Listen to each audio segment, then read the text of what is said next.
Okay, good evening all. आवाज clear आहे सगळ्यांना? एकदा चेक करा. आवाज क्लिअर आहे का चेक करा, एकदा सांगा मला. सुरुवात करूयात.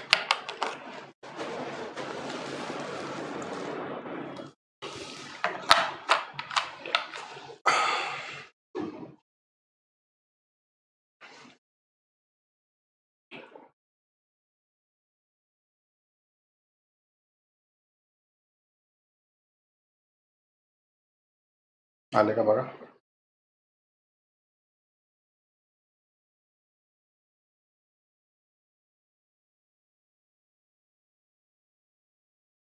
येस, चालेल, सुरू करूयात. आता आपण नेक्स्ट मेजर टॉपिक कडे वळतोय. प्राकृतिक भूगोलाची चर्चा आपण केली. आर्थिक भूगोल पण तेवढाच महत्वाचा आहे. ओके, प्राकृतिक आर्थिक प्रश्न समान समान असतात. म्हणजे 6 प्रश्न असतील, 3 याचे 3 याचे अशा स्वरूपामध्ये विचारले जातात. राईट. सो आर्थिक भूगोलाला सुरुवात करायची. आर्थिक भूगोलामध्ये पहिला टॉपिक जो आपण बघणार आहे तो म्हणजे भारतातील कृषी, इंडियन ॲग्रिकल्चरची चर्चा आपल्याला करायची आहे. राईट. सुरू करूयात. पहिल्यांदा कृषीचा आढावा आपल्याला घ्यावा लागेल. आता इथे ज्या गोष्टी मी सांगतोय या गोष्टी तोंडपाठ करायच्या. एक समजून घ्या, आर्थिक भूगोलामध्ये पाठांतर जास्त आहे. इथं जॉग्राफी सारख्या कॉन्सेप्ट जास्त नसणार आहेत, पाठांतर जास्त असेल. ठीक आहे. सो थोडंसं मे बी तुम्हाला वाटू शकतं की किचकट आहे, पण काळजी करू नका, जेवढं मी सांगतोय तेवढं करायचं. राईट. सुरुवात करूयात. 2022-23 मध्ये एकूण मूल्यवर्धित मध्ये भारतीय शेतीचे योगदान जे आहे ते 18.3% असलेलं आपल्याला दिसतं. बरोबर. ग्रॉस व्हॅल्यू ऍडेड म्हणतो बघा आपण याला. ग्रॉस व्हॅल्यू ऍडेड इकॉनॉमिक्स मध्ये बघितलं असेल तुम्ही. सो एकूण जीव्हीएचा जर विचार केला, भारताच्या जीव्हीएचा विचार केला, तर याच्यामध्ये ऍग्रिकल्चरचं कॉन्ट्रीब्युशन जे आहे हे अराउंड 18% आपल्याला दिसतं. हा आकडा लक्षात ठेवा. कशामुळं? नंतर आपण बघतोय पुढं मागील वर्षाच्या तुलनेमध्ये इथं थोडीशी घट आलेली आपल्याला दिसते. बरोबर. हे 18.3% महत्वाचं याच्यामुळं आहे, भारतीय अर्थव्यवस्थेमध्ये शेती महत्वाची आहे, कारण जवळपास 50% पेक्षा जास्त कामगारांना ती रोजगार देते. लोकसंख्येचा विचार केला तर 48% लोकसंख्या डायरेक्ट इनडायरेक्टली ॲग्रिकल्चरमध्ये गुंतलेली आहे. शेती क्षेत्र त्यामुळे महत्वाचं आहे. इकॉनॉमिक्समध्ये झाले त्या गोष्टी. बरोबर. पण हे आकडे पाठ करावे लागतील. आता सरळ सरळ प्रश्न येईल की कृषीचं कॉन्ट्रीब्युशन किती अर्थव्यवस्थेमध्ये? 18.3%. किती टक्के कामगारांना रोजगार देते? 50% पेक्षा जास्त कामगारांना ही शेती रोजगार देणार आहे. हे कृषीचं महत्व आहे. त्याच्यानंतर निर्यातीचा विचार केला तर 2022-23 मध्ये कृषी निर्यात जी आहे ते जवळपास 50.2 अब्ज डॉलर्सची आपल्याला दिसते. हा आकडा पण पाठ करायचा. 50.2 अब्ज डॉलर्स एवढे ॲग्रिकल्चरचा एक्सपोर्ट झालाय 2022-23 मध्ये, मागच्या वर्षी. ठीक आहे. एकूण निर्यातीचा जर विचार केला तर जवळपास 14.10% एवढी निर्यात कृषी क्षेत्रामधून झालेली आपल्याला दिसते.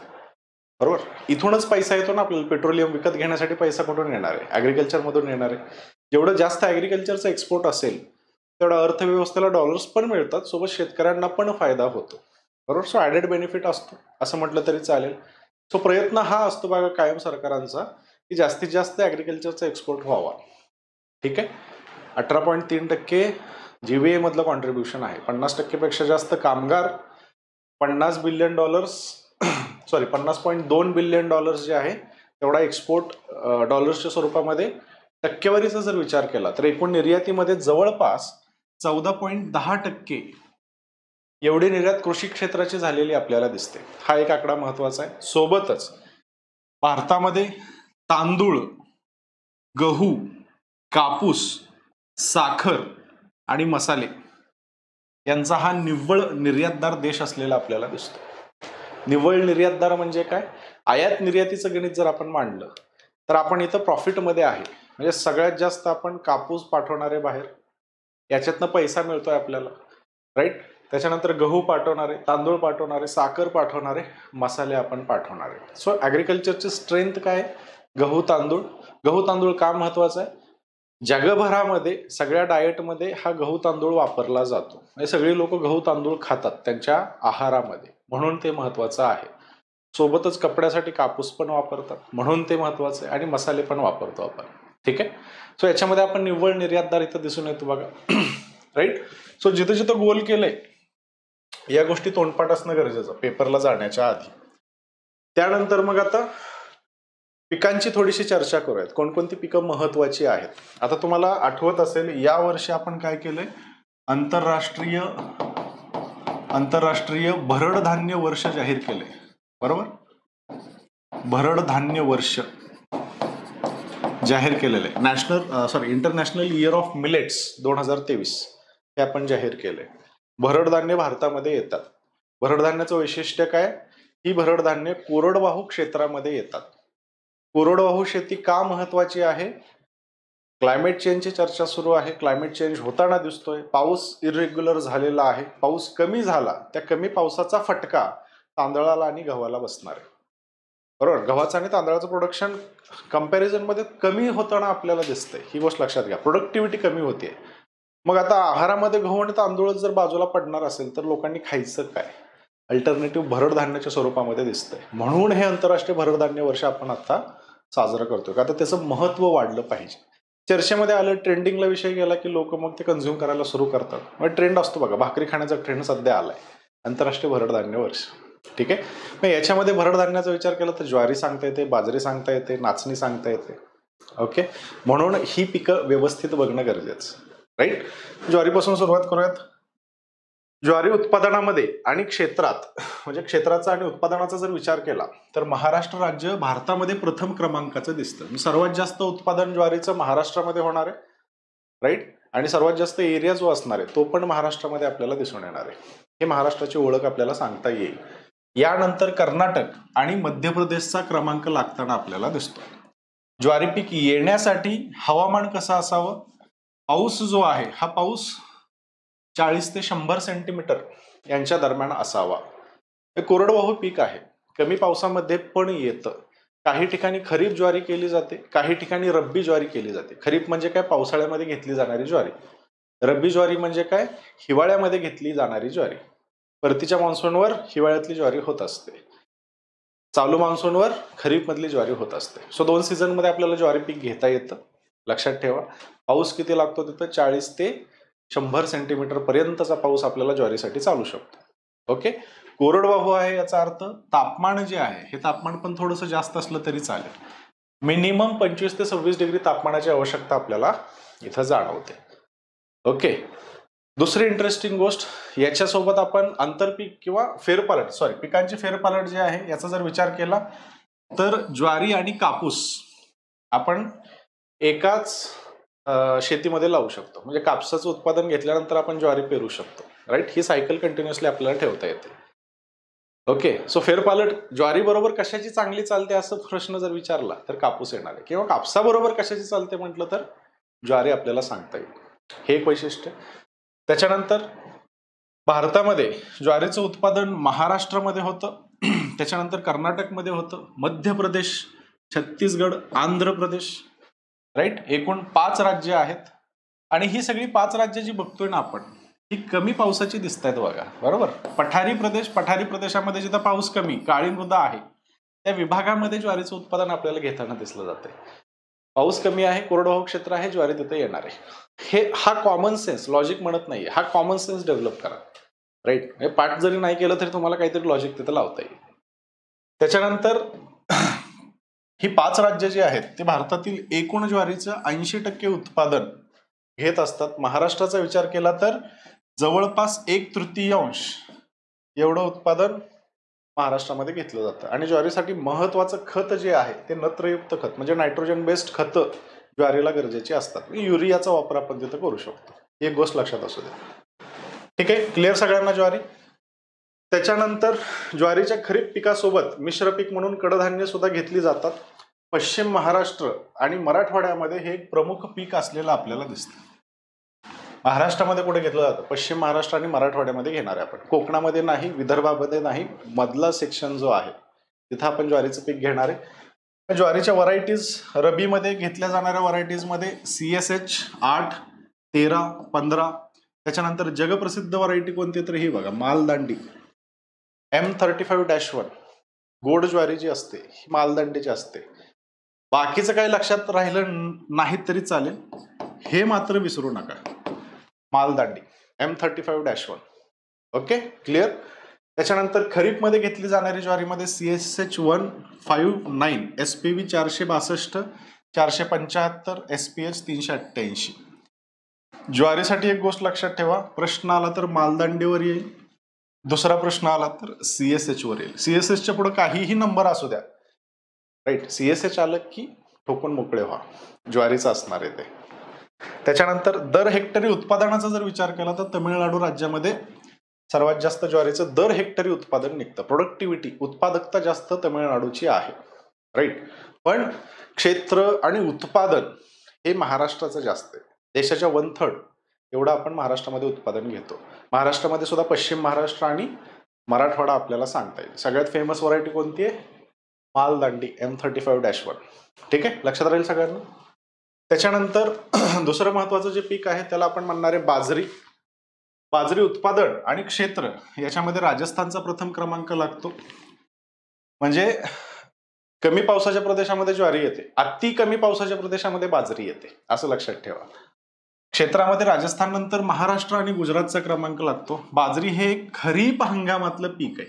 ज्वारी आपण खरीप आणि रब्बी हे सांगितलं होतं, राईट. सो बाजरी जी आहे ती खरीप हंगामामध्ये, पावसाळ्याच्या सीझन मध्ये आपण घेणार आहे. खरीप हंगामातील पीक असून बाजरी सरासरी 25 ते 30 डिग्रीचं तापमान लागतं. सोबतच पाऊस जो आहे तो पाऊस पण कमी आहे. बघा येतं 40 ते 45 सेंटीमीटर पावसामध्ये सुद्धा येतं. ज्वारीसाठी 40 ते 100 आपण बघितलं होतं. अजून कमी पाऊस झाला की बाजरी आपल्याला घेता येते. क्लिअर. त्याच्यानंतर साधारण प्रतीच्या मृदेमध्ये सुद्धा हे पीक घेतलं जातं. जास्त काय मृदेचं कौतुक तिथं करण्याची गरज नाहीये. उत्पादकतेचा विचार केला तर तमिळनाडू पुन्हा पहिल्यांदा येणार आहे. सो सगळ्यात जास्त तमिळनाडूमध्ये उत्पादन बाजरीचं होताना आपल्याला दिसतं बघा. ओके. त्यानंतर पुढचं पीक जे आहे ते मका. मका हे एक महत्वाचं पीक म्हणून सध्या पुढे आलेलं आपल्याला दिसतं. मका म्हणजे मेज. महत्वाचं पीक कशासाठी आहे? या मेजचा वापर आपण खाण्यासाठी करतो, पॉपकॉर्न, पण ते प्रमाण कमी आहे. याचा जास्तीत जास्त वापर जो आहे तो ॲनिमल फीड म्हणून केला जातो. ॲनिमल फीड म्हणजे पोल्ट्री असू द्या, जनावरांचं खाद्य असू द्या, याच्यामध्ये या मक्याचा प्रचंड प्रमाणामध्ये वापर केला जातो. म्हणजे आजची युटिलिटी जर आपण बघितली तर मका हे जनावरांसाठीचं खाद्य आहे असं आपण म्हटलं तरी चालेल. आपण थोडंफार कन्झ्युम करतो, आपलं जास्त कन्झम्पशन नाहीये, राईट. मॅक्सिमम कन्झम्पशन जे होतं ते ॲनिमल फीडच्या प्रोडक्शनमध्ये होतं. पण अमेरिकेसारखा देश जर विचारामध्ये घेतला तर अमेरिकेमध्ये मक्याचं भरभरून प्रोडक्शन घेतलं जातं आणि भरभरून ते वापरलं पण जातं, राईट. तिथं कॉर्नस्टार्च नावाचा प्रकार असतो बघा. ओके, स्टार्च माहिती आहे सगळ्यांना. आपण भाजी बनवत असताना, चायनीज वगैरे बनवत असताना ते स्टार्च वापरलं जातं ते चिकट होण्यासाठी, स्टिकी होण्यासाठी, राईट. सो ते स्टार्च प्रकार जो आहे तो तिकडे कन्झ्युम केला जातो. आपल्या इथं तेवढं प्रमाण नाहीये. दुसरी महत्वाची गोष्ट, आपण साखर वापरतो गोडवा येण्यासाठी. तिथं आपल्या भारतातली जी साखर आहे ती ऊसापासून तयार केली जाते. अमेरिकेमध्ये कॉर्न सिरप पासून ती तयार करतात. म्हणजे तिकडचं साखरेचं रिप्लेसमेंट हे मक्यापासून तयार केलेलं आहे. तिकडं जास्त आहे, आपल्या इथं कमी आहे, एवढं असू द्या लक्षात. पण आपल्या इथे ॲनिमल फीडसाठी आपण ही मका वापरतो म्हणून पण ती जास्त गरजेची आहे. ओके. हे रिसेंट इयर्समध्ये मक्याचा ट्रेंड वाढलेला आपल्याला दिसतो. भारतामध्ये प्रामुख्याने मक्याचे उत्पादन जे आहे ते उत्तर प्रदेश, बिहार, कर्नाटक, छत्तीसगड या राज्यांमध्ये होतं. मक्याचं अजून एक गोष्ट लक्षात ठेवा, मका सीझन वाईज तसं काही गणित नाहीये. कोणत्याही सीझन मध्ये मका येते. उन्हाळा, पावसाळा, हिवाळा पाणी उपलब्ध असेल तर 100% मका तुमची येणार आहे. पण खत जास्त लागतं, ही एक गोष्ट लक्षात असू द्या. 1918-19च्या पाहणीनुसार मका उत्पादन करणारी प्रमुख राज्यांमध्ये पहिलं कर्नाटक आहे, मग मध्य प्रदेश आहे, नंतर तेलंगणा आहे. कर्नाटक लक्षात ठेवा. त्याच्यानंतर एकूण भरडधान्य उत्पादनाचा विचार केला 1920 मध्ये तर राजस्थानचा प्रथम क्रमांक लागताना आपल्याला दिसतो. ठीक आहे. त्यानंतर पुढचं जे पीक आहे ते तांदूळ. तांदूळ महत्वाचं पीक आहे. कशामुळे? जगातील 1/3 लोकसंख्या यांचं हे प्रमुख अन्न आहे. आपलं प्रमुख अन्न तांदूळ नाही. आपण एकतर गहू खातो किंवा ज्वारी खातो आणि भात शेवटी जेवणाच्या शेवटी असतो. पण बाकीच्या लोकांचा जर किनारपट्टीचा जर आपण विचार केला, तर इथं सगळ्यात जास्त तांदूळ कन्झ्युम केला जातो. मासे आणि तांदूळ, मासे आणि भात हा त्यांचा प्रमुख आहार आहे. जगभराचा विचार केला तर एक गोष्ट लक्षात घ्या, लोकसंख्या कायम किनारपट्टीवर जास्त दिसते आपल्याला. किनारपट्ट्या जिथं जिथं आहेत तिथं लोकसंख्येची घनता जास्त असते अंतर्गत विभागांपेक्षा. समहवामान आहे, टेम्परेचरमध्ये व्हेरिएशन जास्त दिसून येत नाही, म्हणून लोकसंख्येची घनता पण तिथं जास्त आहे, लोकसंख्येचा ॲब्सोल्यूट नंबर पण जास्त आहे. आणि किनारपट्टीच्या विभागामध्ये मग काय खाणार आहेत? भात आणि मासे. 1/3 लोक भातावर डिपेंडंट आहेत. क्लायमेट चेंजमध्ये याला फटका बसणार आहे 100%. सगळ्यात पहिल्यांदा क्लायमेट चेंजची विकेट जी उडवणार आहे, क्लायमेट चेंज आल्यानंतर पहिली विकेट जी उडणार आहे ती म्हणजे भाताची, तांदळाची. कारण समुद्राच्या शेजारच्या जमिनीमध्ये घेतलं जातं. क्लायमेट चेंज होते म्हणजे समुद्राची पातळी वाढते, सगळी जमीन समुद्राच्या पाण्याखाली जाणार आहे. सो सगळ्यात पहिला फटका याला बसणार आहे. दुसरा फटका गव्हाला बसणार आहे, का तर गव्हाला थंड हवामान लागतं आणि क्लायमेट चेंजमध्ये उष्णता वाढते, म्हणून त्याला पण फटका बसतोय. म्हणून आंतरराष्ट्रीय भरड धान्य वर्ष, म्हणून ज्वारीला जास्त मेनस्ट्रीम करण्याचा प्रयत्न जो आहे तो सध्या चालू असलेला आपल्याला दिसतो. ही एक गोष्ट लक्षात असू द्या, इंटरेस्टिंग आहे. त्याच्यानंतर तांदूळ हे एक उष्णकटिबंधातील प्रमुख पीक आहे. याच्यासाठी तापमान जे आहे ते 25 ते 35 डिग्रीपर्यंत लागतं, राईट. त्याच्यानंतर पर्जन्यमान 100पेक्षा जास्त लागतं. मृदा, सर्व प्रकारच्या मृदेमध्ये हे तांदळाचं उत्पादन घेतलं जातं.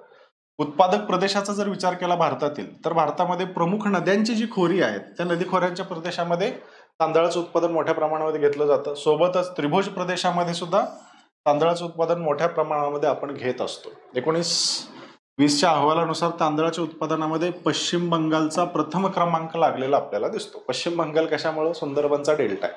त्रिभुज प्रदेशामध्ये उत्पादन जास्त आहे, पाणी जास्त आहे, पाणी कंटिन्यू, तांदळाला पाणी जास्त लागतं.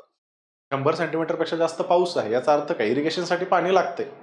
भाताची खचर असतात बघा, राईट, पाणी सोडलेलं असतं कंटिन्युअसली तिथं.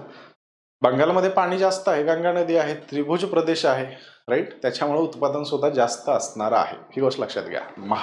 महाराष्ट्राचा विचार केला तर महाराष्ट्रामध्ये, कोकणामध्ये असणार आहे ही गोष्ट, राईट. त्यानंतर दर हेक्टरी तांदूळ उत्पादनाचा विचार केला तर पंजाब हे प्रथम क्रमांकावर येणारं राज्य आहे. पश्चिम बंगालमध्ये उत्पादन जास्त आहे. उत्पादकतेचा विचार केला तर पंजाब हे राज्य आपल्याला तांदळासाठी सांगता येईल. क्लिअर सगळ्यांना? त्याच्यानंतर पुढचं पीक जे आहे ते ऊस.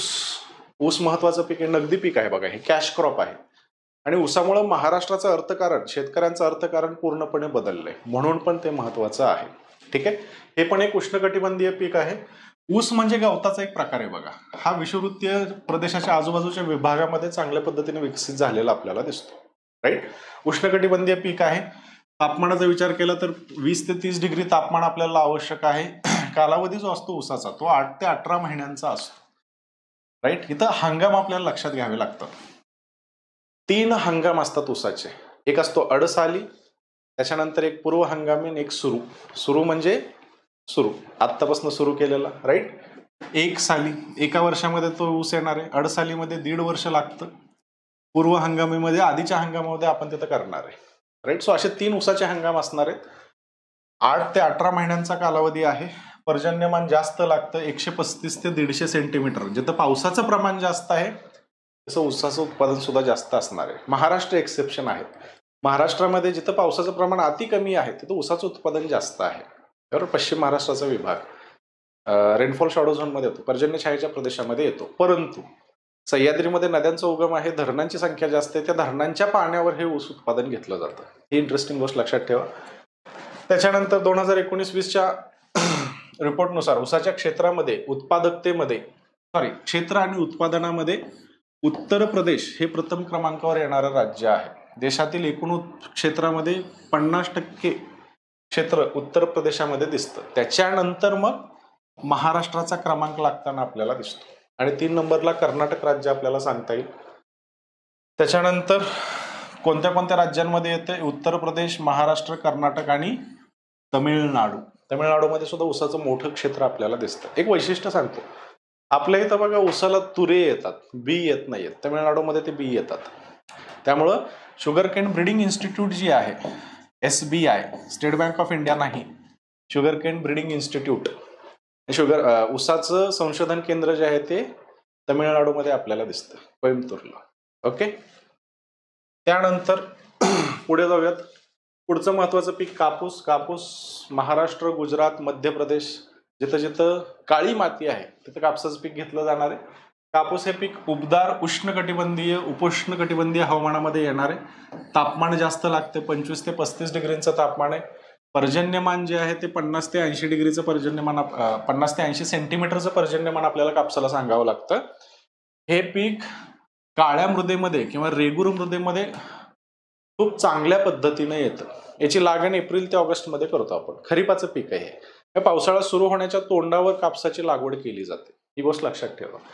उत्पादक प्रदेशामध्ये गुजरात, महाराष्ट्र, पंजाब, हरियाणा, राईट, या 4 राज्यांमध्ये जवळपास 75% कापसाचं उत्पादन घेतलं जातं. राईट, आणि उत्पादनामध्ये गुजरातचा नंबर आपल्या वर आहे, त्याच्यानंतर 2 नंबरला महाराष्ट्र. गुजरातच्या कापसाला किंमत पण जास्त असते, ही गोष्ट लक्षात ठेवा. ऍक्च्युली कापसाची किंमत जी आहे ती धाग्याच्या लांबीवर ठरते. गुजरातमध्ये असणारा जो आहे तो लॉंग स्टेपल कॉटन म्हटला जातो, म्हणजे धाग्याची लांबी जास्त आहे. त्याच्या तुलनेमध्ये महाराष्ट्रामध्ये लांबी थोडीशी कमी असते. राईट, जेवढी जास्त लांबी असेल तेवढं त्याचं सूत व्यवस्थित निघतं, कापड व्यवस्थित बनवलं जातं. राईट, सो इन्फिरियर क्वालिटी असल्यामुळे सुद्धा महाराष्ट्रामध्ये थोडंसं सांगता येईल आपल्याला की 2 नंबरला महाराष्ट्र, 1 नंबरला गुजरात आपल्याला दिसतो. ओके, ही गोष्ट लक्षात असू दे. त्याच्यानंतर पुढचं महत्वाचं पीक गहू. कोरड्या उपोष्ण कटिबंधीय प्रदेशामध्ये मोठ्या प्रमाणामध्ये गहू घेतला जातो. उपोष्ण कटिबंधीय म्हणतोय म्हणजे थंडीचं प्रमाण थोडंसं वाढलेलं आपल्याला दिसतं. ओके, गव्हाचं पीक जे आहे हे गव्हाचं पीक आपण रबी सीझन मध्ये घेतो, हिवाळ्याच्या सीझन मध्ये घेतो. का तर त्याला थंडीची आवश्यकता असते. दाणेभराच्या पिरियडमध्ये थंडी असणं गरजेचं आहे, अदरवाईज गव्हाला फटका बसताना आपल्याला दिसतो बघा. राईट, ही गोष्ट लक्षात असू द्या. जमीन जी आहे गाळाची, चिकणयुक्त लोम मृदा जी आहे ती चांगली असू शकते त्याच्यासाठी. सोबतच या जमिनीमध्ये पाण्याचा निचरा होणं गरजेचं आहे. हा निचरा झाला नाही तर गहू येणार नाही. हिवाळ्यामधील पर्जन्ययुक्त थंड हवा गव्हासाठी पोषक असलेली आपल्याला दिसते. पर्जन्याची गरज 50 ते 75 सेंटीमीटर आपल्याला सांगता येते. हिवाळ्यातील तापमान 10 ते 15 सेल्सिअस एवढं असणं गरजेचं आहे. याच्यापेक्षा जास्त तापमान झालं गव्हाच्या उत्पादनाला फटका बसताना आपल्याला दिसतो, जे की सध्या होतंय. हिवाळ्यामध्ये पहिल्यासारखी थंडी आपल्याला गव्हाच्या उत्पादनाला फटका बसतोय बघा. राईट, हे आपण सुद्धा ऑब्झर्व करू शकतो. कापणी आणि दाणे भरदार होण्यासाठी उबदार कोरडी हवा असणं गरजेचं आहे. कापणीच्या वेळीचं तापमान जे आहे ते 21 ते 26 डिग्रीच्या आसपास असावं. राईट, गोल केलेलं आहे तेवढंच फक्त पाठ करा. त्यानंतर उत्पादक प्रदेशामध्ये गव्हासाठीचा उत्पादक प्रदेश जो आहे तो वरचा मैदानी प्रदेशांचा आहे, ही गोष्ट लक्षात ठेवा. राईट, मग याच्यामध्ये काय काय येते? उत्तर प्रदेश, पंजाब, मध्य प्रदेश, हरियाणा, राजस्थान, यातून देशातील 70% गहू पिकवला जातो. सोबतच पश्चिम बंगालमध्ये सुद्धा गव्हाचं उत्पादन घेतलं जातं. महाराष्ट्र आहे, गुजरात आहे आणि बिहार हे आपल्याला सांगता येतं. उत्तर भारतातील सतलज गंगा गाळाचा प्रदेश जो आहे, सतलज नदी ते गंगा नदी यांच्या दरम्यान जो गाळ आहे, या गाळामध्ये गव्हाचं उत्पादन मोठ्या प्रमाणामध्ये घेतलं जातं. क्लिअर सगळ्यांना? त्याच्यानंतर 2018 नुसार प्रमुख गहू उत्पादक राज्ये उत्तर प्रदेश, मध्य प्रदेश, पंजाब हे आपल्याला सांगता येते. मध्य प्रदेश तुम्हाला बऱ्याच ठिकाणी दिसण्याचं कारण एक गोष्ट लक्षात ठेवा. भारतामध्ये सगळ्यात मोठं राज्य जे आहे ते आपण काल बघितलं, राजस्थान होतं 10.41. 2 नंबरचं राज्य मध्य प्रदेश आहे 9.38. सो शेतीच्या प्रोडक्शन मध्ये मध्य प्रदेशाचा रोल खूप मोठा आहे. बरोबर, सेंट्रल हायलँडचा एरिया आहे, पठारी प्रदेश आहे, नर्मदा नदी आहे. बरोबर, त्याच्यानंतर चंबळ, केन, बेटवा, सोंड या नद्या आपल्याला तिथं दिसतात. शेती खूप चांगली विकसित झालेली आहे. त्यामुळे प्रत्येक ठिकाणी उत्पादनाचा जर मी विचार केला, प्रोडक्टिव्हिटी नाही उत्पादन, तर त्या केसमध्ये तुम्हाला मध्य प्रदेश प्रत्येक ठिकाणी दिसणार आहे. ही एक ट्रिक मध्य प्रदेशची लक्षात ठेवा. पुढचं जे पीक आहे ते म्हणजे तंबाखू, टोबॅको आपण याला म्हणतो बघा. राईट, आंध्र प्रदेशामध्ये उत्पादन सगळ्यात जास्त घेतलं जातं, ही गोष्ट कायम लक्षात ठेवा. भारताच्या प्रोडक्शनच्या जवळपास निम्म 45% उत्पादन जे आहे ते उत्पादन फक्त आंध्र प्रदेशमध्ये होतं. हे कॅश क्रॉप आहे असं म्हटलं तरी चालेल. सोबतच गुजरात, तमिळनाडू, कर्नाटक, पश्चिम बंगाल, बिहार, उत्तर प्रदेश, महाराष्ट्र, ओडिसा, आसाम या राज्यांमध्ये सुद्धा टोबॅकोचं उत्पादन घेतलं जातं. पुढचं महत्वाचं कॅश क्रॉप जे आहे ते म्हणजे ताग. उत्पादनामध्ये पश्चिम बंगालचा प्रथम क्रमांक लागतो. जवळपास 60% तागाचं क्षेत्र आणि 65% तागाचं उत्पादन या राज्यामध्ये होताना आपल्याला दिसतं. ताग म्हणजे ज्यूट, साखरेची ती पोती असतात बघा ज्यूटची. राईट, ते म्हणजे ताग. याला पाणी लागतं. बरोबर. आणि सोबतच तागाचं झाड जे आहे ते सूर्यफूल बघितलंय का कधी? सूर्यफुलाची कशी काठी असते त्या पद्धतीने ते तागाची काठी असते, राईट. आणि त्यातनं धागे काढण्यासाठी ही तागाची काठी कट करून आपल्याला पाण्यामध्ये बुडवून ठेवावी लागते बऱ्याच काळासाठी. मग ते धागे मोकळे होतात, त्याच्यापासून तागाची निर्मिती होत असते. सो पाणी जास्त लागणार आहे. पाणी जास्त कुठे भेटतंय? डेल्टा प्रदेशामध्ये भेटणाऱ्या सुंदरवनच्या, म्हणून पश्चिम बंगालमध्ये उत्पादन त्याचं जास्त आहे. ही गोष्ट लक्षात ठेवा, राईट. ज्यूट प्रोडक्शन मध्ये पश्चिम बंगाल पहिल्यापासून जास्त राहिलेलं आहे. सोबतच दुसरं राज्य जिथं पाणी जास्त आहे ते कोणतं? आसाम. आसाममधील ब्रह्मपुत्राच्या खालच्या टप्प्यामध्ये सुद्धा ताग जो आहे तो पिकवला जातो. लक्षात येते? आता इथे साधा कॉमन सेन्स तुम्ही वापरू शकता. यानंतर नारळ. केरळमधून देशातील 60% पेक्षा जास्त नारळ उत्पादन जे आहे हे घेतलं जातं. नारळ का गरजेचं आहे? कल्पवृक्ष म्हटलं जातं नारळाला. प्रत्येक गोष्ट नारळाची वापरली जाते बघा. पाणी, खोबरं, त्याच्यानंतर ते नारळाचं जे केसर असतं ते, राईट. त्यानंतर ते नारळाची जी पानं असतात त्याचा पण वापर ते केरसुणे वगैरे बनवण्यासाठी केला जातो. तो कल्पवृक्ष आहे. प्रत्येक काहीच वेस्ट जात नाही असं म्हटलं तरी चालेल. आणि आपल्या हिंदू धर्मामध्ये लेट्स से नारळ जो आहे तो ते देवासमोर फोडण्यासाठी वापरला जातो. अजून एक इंटरेस्टिंग गोष्ट बघा नारळाची मी तुम्हाला सांगतोय. साऊथ इंडियाचा जर विचार केला, म्हणजे आपल्या इथं आपण तेल म्हणून शेंगदाणा वापरतो, सूर्यफूल वापरतो, काही लोक करडई वापरतात, सोयाबीन तेल आहे. साऊथ इंडियामध्ये मॅक्सिमम लोक तेल म्हणून दोनच गोष्टी वापरतात. एकतर नारळाचं तेल वापरलं जातं खाण्यासाठी किंवा पाम तेल वापरलं जातं. याच्यामध्ये सुद्धा नारळाचा रोल जास्त आहे. ओके, ही एक इंटरेस्टिंग गोष्ट लक्षात ठेवा. त्याच्यानंतर भारताच्या दोन्ही किनाऱ्यांवर या नारळाच्या बागा दिसतात. उष्णकटिबंधीय पीक आहे. ह्युमिडिटी जास्त लागते नारळ चांगला येण्यासाठी, राईट. सो किनारपट्टीच्या विभागामध्ये ह्युमिडिटी जी आहे ती चांगली दिसून येते आपल्याला. उत्पादक प्रदेशामध्ये सगळी किनारपट्टीची राज्य तमिळनाडू, कर्नाटक, आंध्र प्रदेश, गोवा, दमण दीव, अंदमान निकोबार, ओडिसा, महाराष्ट्र, आसाम, पश्चिम बंगाल, लक्षद्वीप, जिथं जिथं किनारपट्टी आहे तिथं तिथं नारळाचं उत्पादन घेतलं जातं. एवढंच लॉजिक लक्षात ठेवा, राईट. त्यानंतर पुढे जाऊयात. पुढचं महत्वाचं पीक म्हणजे चहा. चहा आता आपला सगळ्यालाच लागणार आहे चहा, राईट. तर चहाचे 3 प्रकार दिसून येतात. काळा चहा, ग्रीन टी म्हणजे हिरवा चहा, आणि तिसरा उलांग चहा असतो बघा. हा तिसरा प्रकार बऱ्याच लोकांना माहित नसेल. हवामान जे आहे ते उष्ण हवामान लागतं, आर्द्र हवामान लागतं, सम हवामान लागतं. ह्युमिडिटी जास्त पाहिजे. नारळाचं दूध पण कोणीतरी सांगितलंय, ते पण वापरलं जातं. कुकिंग मध्ये वापरतो आपण, राईट. कोकणी जेवण वेगळं असतं कारण त्यामध्ये नारळाचं दूध वापरलं जातं, राईट. त्याच्यानंतर चहाचा विचार केला तर ह्युमिडिटी जास्त पाहिजे. जिथं जिथं ह्युमिडिटी जास्त आहे, राईट, तिथं तिथं आपल्याला चहाचं उत्पादन दिसतं. जिथं पावसाचं प्रमाण जास्त आहे तिथं तिथं चहाचं उत्पादन आपल्याला दिसणार आहे. जनरली सिक्कीम आणि आसामचा जो पट्टा आहे, राईट, तिथं आपल्याला चहाचे मळे दिसतात. कॉफीसाठी थंड वातावरण जे आहे ते जास्त लागतं, त्याच्यामुळं कर्नाटकच्या साईडला कॉफीचं उत्पादन आपल्याला दिसतं. ही एक इंटरेस्टिंग गोष्ट लक्षात ठेवा. तापमानाचा विचार केला तर उन्हाळ्यामध्ये 24 डिग्रीपेक्षा जास्त तापमान. पर्जन्यमान बघा 150 ते 200 सेंटीमीटर पर्यंत पर्जन्यमान तिथं लागतं. या चहाला पाऊस खूप जास्त पाहिजे, ह्युमिडिटी जास्त पाहिजे, आणि सगळ्यात महत्वाचं जमिनीचा निचरा जास्त पाहिजे, चांगला पाहिजे. पाणी पाहिजे मोठ्या प्रमाणावर, पण ते टिकून राहिलं नाही पाहिजे, मुळांमध्ये निघून गेलं पाहिजे. म्हणून चहाचे मळे उतारावर असतात. कितीही पाऊस पडला पाणी सगळं निघून जातं, राईट. ते पाणी जर अडकून बसलं तर ते चहा खराब होऊन जातो. म्हणजे चहाचं जे झाड आहे ते खराब होऊन जातं. चहामध्ये ते झाडाची वरची जी कोवळी पानं असतात ती कवळी पानं तोडून मग त्याच्या प्रोसेस करून त्याच्यापासून चहा बनवला जातो. ही एक गोष्ट लक्षात ठेवा. चहा पत्ती म्हणतो ना आपण, सो झाडाची पत्ती पानं असतात ते. कॉफीचा विचार केला तर कॉफी बीन्स आपण म्हणतो. कॉफीच्या झाडाच्या बी जे असतं त्या बियापासून ती कॉफी तयार केली जाते. ओके.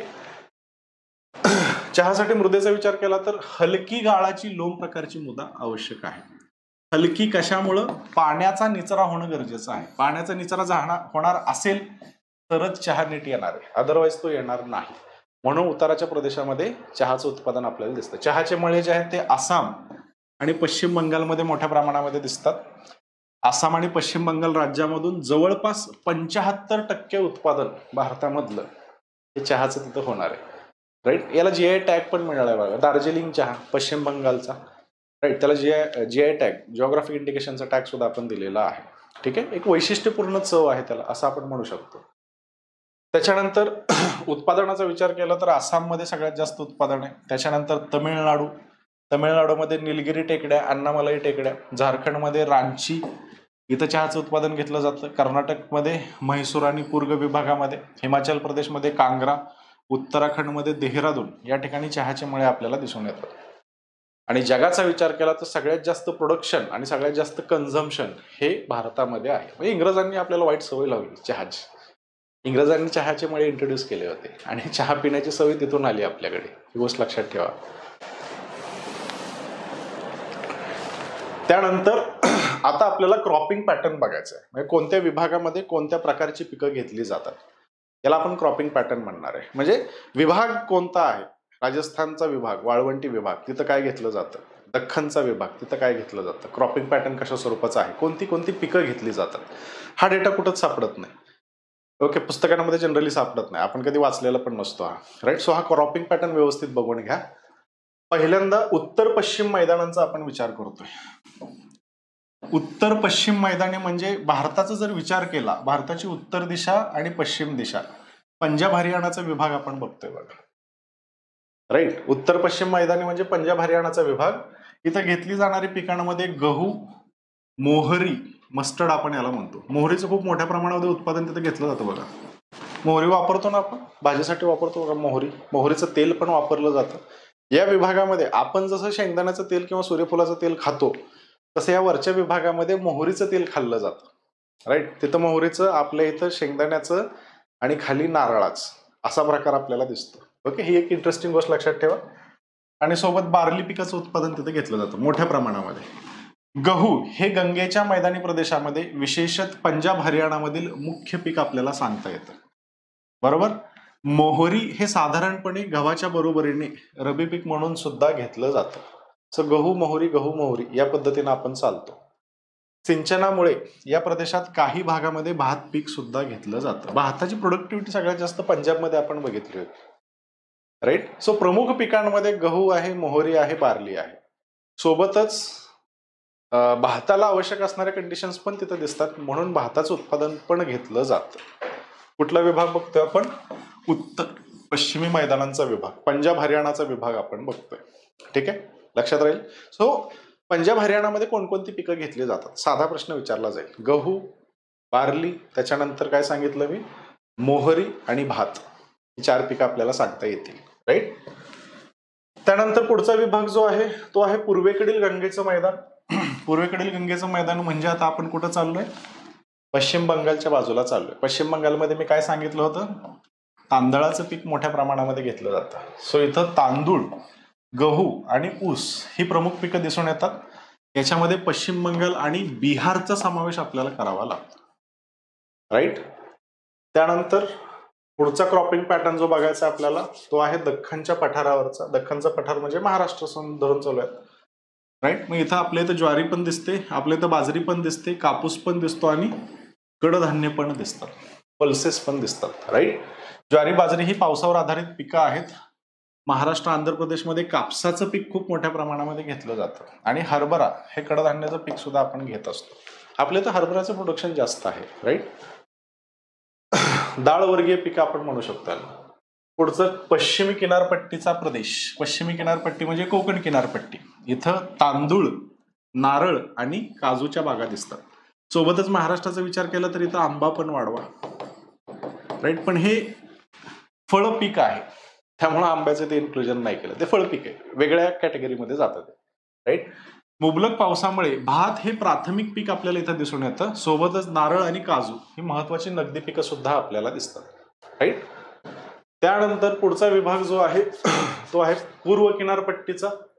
पश्चिमी किनारपट्टीला आपण बघितलं तांदूळ होतं, इकडं पण तांदूळ आहे. इकडं नारळ बघितलं होतं, इकडं तेलबिया आणि कडधान्याचं उत्पादन घेतलं जातं. तांदूळ प्राथमिक पीक आपल्याला दिसतं. राईट. याच्यामध्ये आंध्र प्रदेश आणि ओडिसा या 2 राज्यांचा समावेश केला जातो. इथं भुईमुगाचं उत्पादन सुद्धा घेतलं जातं, सोबत तेलबियांचं उत्पादन सुद्धा घेतलं जातं. पुढच्या पिकाकडे जाऊयात. ईशान्य प्रदेश. ईशान्य म्हणजे आता कुठं चाललो आपण, आसामच्या विभागाकडे चाललो. सो तांदूळ आहे, चहा आहे आणि बागायती उत्पादन इथे घेतली जातात. तांदूळ हे प्रमुख पीक आहे, आसाम हे प्रमुख उत्पादक आहे. सोबतच चहाच्या मळ्यासाठी हा विभाग जो आहे तो प्रसिद्ध असलेला आपल्याला दिसतो बघा. ओके, आता या गोष्टी बघितल्यात, रिपीट होत आहेत या. त्यानंतर पुढचा विभाग जो आहे तो पश्चिम भारताचा विभाग आहे.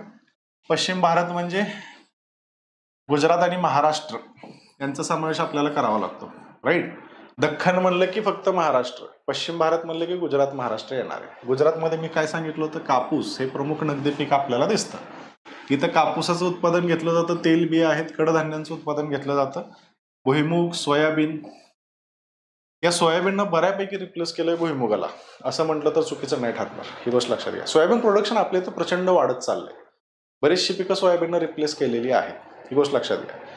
कशामुळे वाढतंय? सोयाबीनचे 2 फंक्शन्स आहेत. पहिलं फंक्शन जे आहे, याच्यापासून तेल काढलं जातं, खाद्यतेल म्हणून आपण त्या सोयाबीनच्या तेलाचा वापर करतो.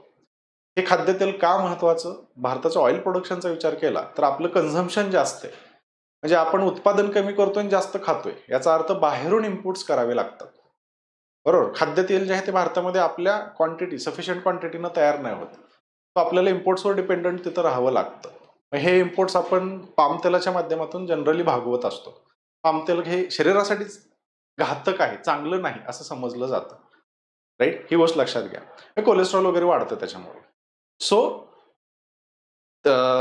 तेलाचा विचार केला तर खाद्यतेलाला आपण सेल्फ सफिशियंट नाहीये, जेवढं गरजेचं तेवढं तयार होत नाही.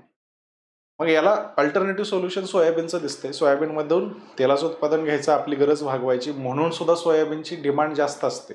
आणि एक गोष्ट लक्षात ठेवा, येत्या 10-15 वर्षामध्ये ही डिमांड अजून वाढत जाणार, लोकसंख्या आपली वाढत जाणार आहे. स्टॅबिलायझेशन 2070च्या आसपास 69-70ला होणार आहे आपलं. तोपर्यंत लोकसंख्या वाढत जाणार आहे, म्हणजेच डिमांड पण वाढत जाणार आहे, राईट. म्हणून सोयाबीन हे एक महत्वाचं पीक समजलं जातं. सोबतच सोयाबीनचं ते तेल काढून घेतल्यानंतर शिल्लक राहिलेला जो माल आहे, तो माल पुन्हा ॲनिमल फीड म्हणून सुद्धा वापरता येतो. सो जसं मक्याला आपण बघितलं होतं ॲनिमल फीड, तसं त्या मक्यासोबत ते सोयाबीन सुद्धा तिथं वापरता येतं बघा.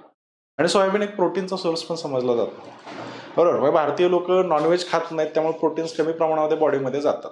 मग अल्टरनेटिव्ह आपल्याला पल्सेसमध्ये दिसतात, सोबतच सोयाबीनमध्ये सुद्धा ते दिसतात. हे सोयाबीनचं वैशिष्ट्य. त्यानंतर पुढचा विभाग जो आहे तो हिमालयीन प्रदेश, बरोबर. आता पर्वतीय विभागामध्ये गेलो आपण, इथं सफरचंद दिसतं आपल्याला, ऍपल्स, त्याच्यानंतर द्राक्षे आणि गहू. हिमाचल प्रदेश आणि जम्मू काश्मीरच्या डोंगराळ प्रदेशामध्ये सफरचंदाचं आणि द्राक्षाचं उत्पादन मोठ्या प्रमाणामध्ये घेतलं जातं. या विभागात गहू हे प्राथमिक रब्बी पीक आपल्याला दिसून येणार आहे. त्यानंतर दक्षिणी द्वीपकल्पीयाचा विभाग, म्हणजे आपल्या खाली दक्षिण भारताचा विचार आपण करतोय. इथं तांदूळ आहे, नारळ आहे, कॉफी आहे आणि मसाले. तांदूळ हे खरीपाचं महत्वाचं पीक आपल्याला सांगता येतं. सोबतच केरळच्या किनारपट्टीवर नारळाचं मोठ्या प्रमाणामध्ये उत्पादन घेतलं जातं. आणि सगळ्यात महत्वाचं, इथं मसाल्यांची शेती होती, मसाल्यांची शेती होते. वास्को दी गामा पहिल्यांदा कुठं आले ते, राईट, केरळ. कशामुळं? मसाले. ओके, ही गोष्ट लक्षात असू द्या. मग याच्यामध्ये काळी मिरी आहे, त्याच्यानंतर वेलची आहे, यांचं उत्पादन मोठ्या प्रमाणामध्ये घेतलं जातं, राईट. ही महत्वाची मसाल्याची पिकं आहेत आपल्या इकडची. त्यानंतर शुष्क आणि अर्धशुष्क प्रदेश,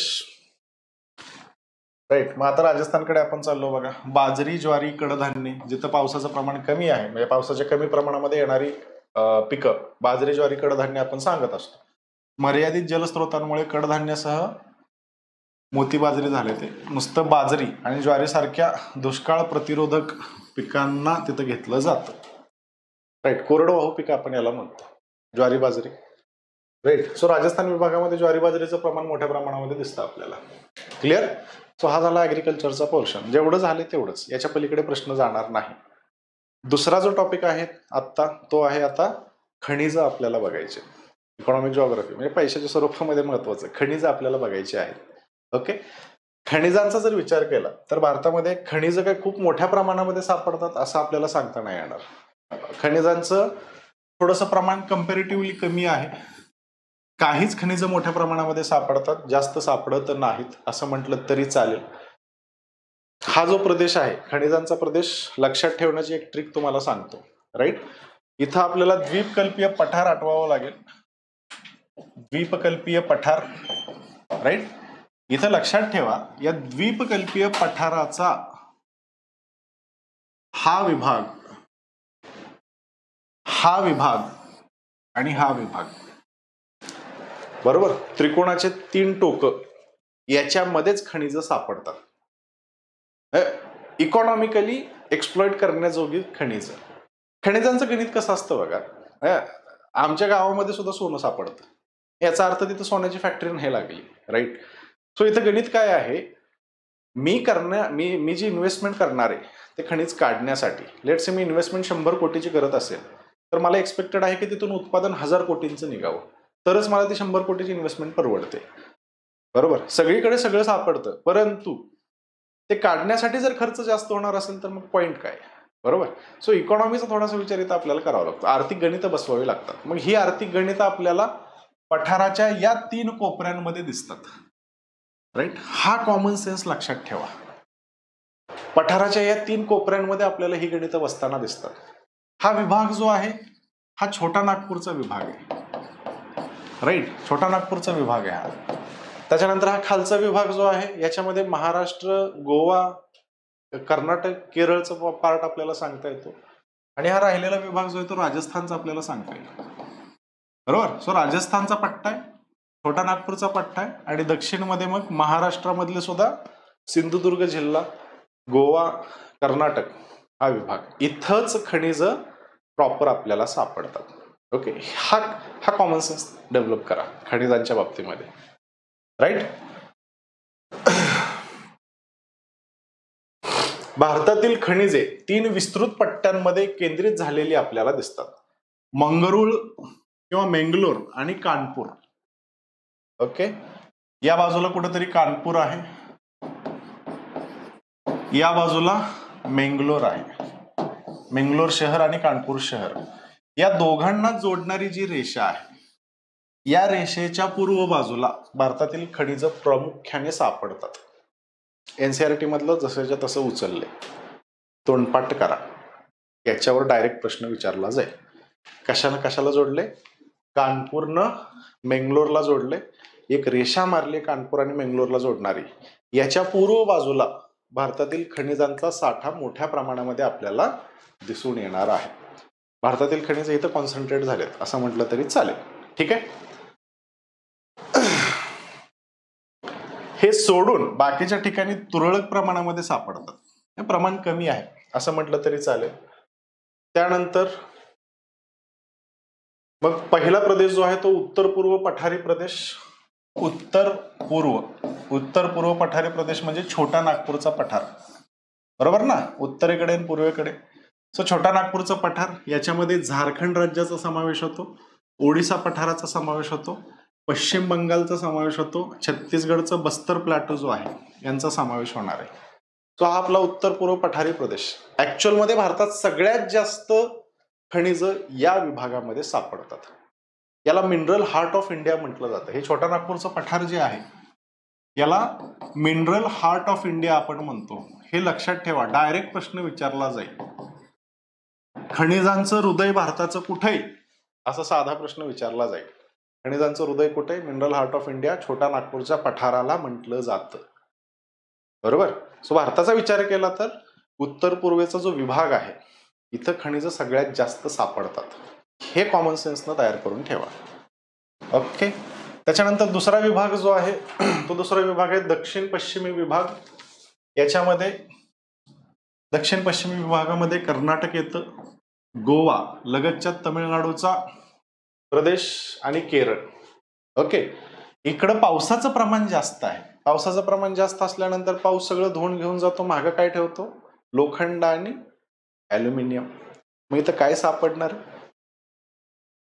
फेरस धातू, लोखंड आणि बॉक्साईट, ॲल्युमिनियम. जांबा खडक जिथं जिथं आहे तिथे हे सापडणार आहे, ही गोष्ट लक्षात ठेवा, कॉमन सेन्स. सोबतच याच्यामध्ये उच्च दर्जाचे लोह खनिज आपल्याला दिसून येते, का तर आयन महाग राहते ना. सो लोह खनिज दिसून येते, मॅंगनीज दिसून येणारे, चुनखडी दिसून येणारे, राईट. इथं कोळशाचा पण एक पट्टा आपल्याला दिसून येतो, त्याला नेवेली लिग्नाइटचा पट्टा म्हटलं जातं. ओके, बाकीच्या क्षेत्रामध्ये आपल्याला काही दिसून नाही येणार. सोबतच केरळमध्ये आपण बघितलं होतं मोनोझाईट वाळूचे साठे दिसतात, ज्याच्यामधून थोरियम आपण गोळा करतो, राईट. आणि गोव्याच्या क्षेत्रामध्ये लोह खनिजाचे साठे आपल्याला सापडतात. हे गोव्याचं लोह खनिज सध्या चर्चेमध्ये बरं का. गोव्याचं लोह खनिज सध्या चर्चेमध्ये, तिथं आता मायनिंग सुरू झालेली आहे. आता गोवा हे टुरिस्ट डेस्टिनेशन आहे, बरोबर. गोव्याचं राज्य कशावर चालतं? टुरिझमवर चालतं. कोविडमध्ये फटका बसला टुरिझमला, राईट. मग आता राज्यानं चालायचं कसं? मग मायनिंगचा विचार त्यांनी केला. आधी पण मायनिंग होती, पण या स्टेजला मायनिंग त्यांची मोठ्या प्रमाणात वाढली. आता गोवा हे जे राज्य येतं हे वेस्टर्न किंवा वेस्टर्न माउंटेन रेंजेस किंवा आपण पश्चिम घाट त्याला म्हणतो, राईट. वेस्टर्न घाट्समध्ये ते येतं, सह्याद्रीमध्ये येतं. आणि भारताचा विचार केला तर 2 ठिकाणीच जैवविविधता खूप मोठ्या प्रमाणामध्ये दिसून येते. त्याच्यातलं एक ठिकाण हे वेस्टर्न घाट्स आहे, दुसरा ईशान्य भारतामध्ये जैवविविधता दिसते. हे दोन ठिकाणी जैवविविधता मोठ्या प्रमाणामध्ये आपल्याला दिसते, राईट.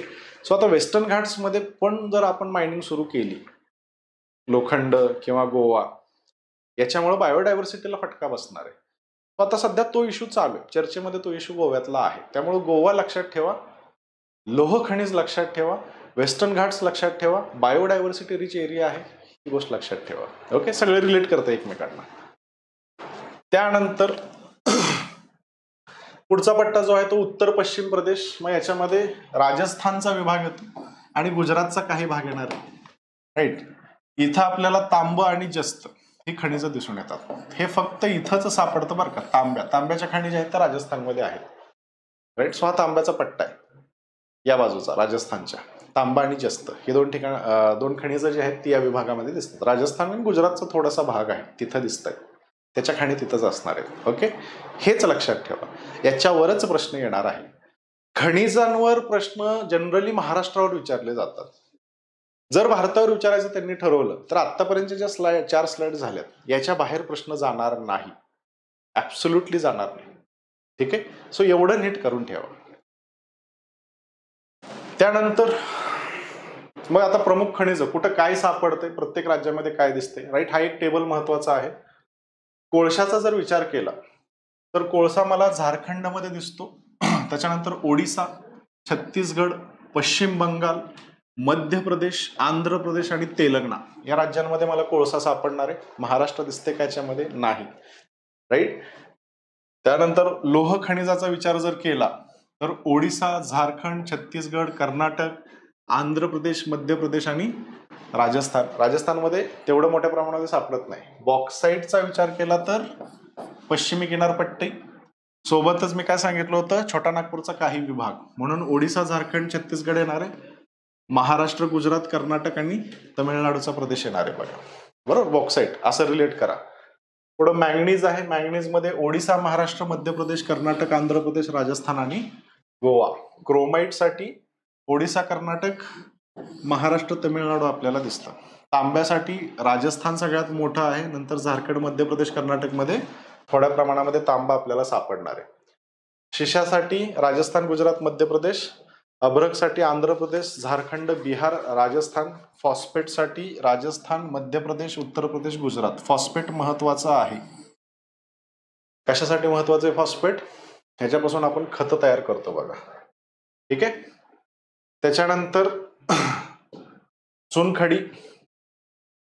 चुनखडी राजस्थान, मध्य प्रदेश, छत्तीसगड. थोरियमसाठी केरळ लक्षात ठेवा.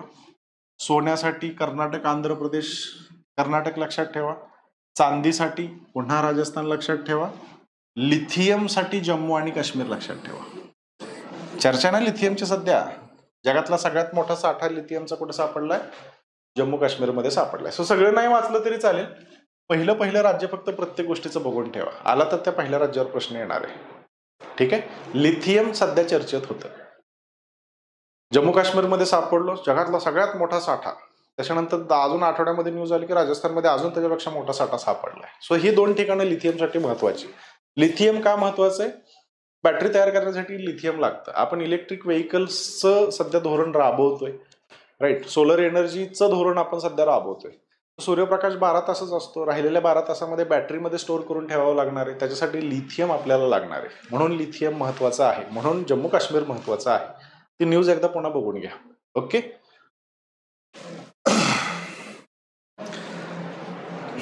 त्यानंतर मग आता लोह खनिजाचा विचार करूयात. लोह खनिज महत्वाचं याच्यामुळे की इंडस्ट्रियल रिव्होल्युशन नंतर जो काही विकास झालाय तो लोखंडावर झालाय. सो आपण आता 2-3 महत्वाची खनिजं बघतोय. लोह खनिज, बॉक्साईट, मॅंगनीज ही खनिजं आपण बघणार, का तर याचा वापर सगळ्यात जास्त केला जातो. राईट. भारताकडे लोह खनिजाच्या बाबतीमध्ये आपण श्रीमंती आहे असं म्हटलं तरी चालेल. लोह खनिज घ्या, बॉक्साईट घ्या, याच्या बाबतीमध्ये आपली श्रीमंती, बाकीच्या सगळ्यामध्ये गरीब आहे आपण. राईट. लोह खनिजाची मुबलक संसाधने आहेत. जगामध्ये उत्पादनाचा विचार केला तर 4थ्या क्रमांकावर भारत येतो. म्हणजे भारत एवढा माजोरडा आहे असं म्हटलं तरी चालेल की लोह खनिज आपण विदाऊट प्युरिफिकेशन सुद्धा बाहेर कच्च्या ह्याच्यामध्येच पाठवून देऊ शकतो. महाराष्ट्रामध्ये रेडी बंदर त्यासाठी प्रसिद्ध आहे. तिथून जपानला पण लोह खनिज पाठवतो. राईट. ही गोष्ट लक्षात असू द्या. आशियातील लोह खनिजाचा सर्वात मोठा साठा आपल्याला भारतामध्ये दिसून येतो. भारतामध्ये आढळणारे जे लोह खनिज आहे ते हेमेटाईट आणि मॅग्नेटाईट प्रकाराचं आहे. लोह खनिजामध्ये 4 प्रकार येतात बघा. Haematite, magnetite, siderite, limonite. याच्यातलं सगळ्यात जास्त लोखंड हेमेटाईट आणि मॅग्नेटाईट मध्ये सापडतं. सिडेराईट, लिमोनाईट मध्ये लोखंडाचं प्रमाण कमी झालेलं असतं. या कोळशाचे जसे 4 प्रकार आहेत तसे लोखंडाचे पण आहेत. हेमेटाईट, मॅग्नेटाईट लक्षात ठेवा. याच्यात सर्वात जास्त लोखंड असतं, तेच आपल्याकडे सगळ्यात जास्त सापडतं, म्हणून आपलं कौतुक जास्त आहे.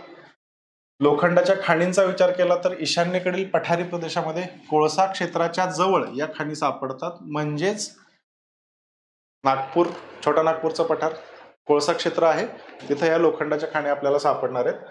सोबतच ओडिसा, झारखंड, छत्तीसगड, कर्नाटक, गोवा, तेलंगणा, आंध्र प्रदेश, तमिळनाडू इथं एकूण साठ्यापैकी 95% क्षेत्र या राज्यांमध्ये आपल्याला लोह खनिजाचं दिसून येतं. पुढचा जो घटक आहे महत्वाचा तो आहे बॉक्साईट. बॉक्साईट कशासाठी गरजेचं आहे? याच्यामध्ये आपल्याला ॲल्युमिनियम सापडतं, म्हणून बॉक्साईट महत्वाचा.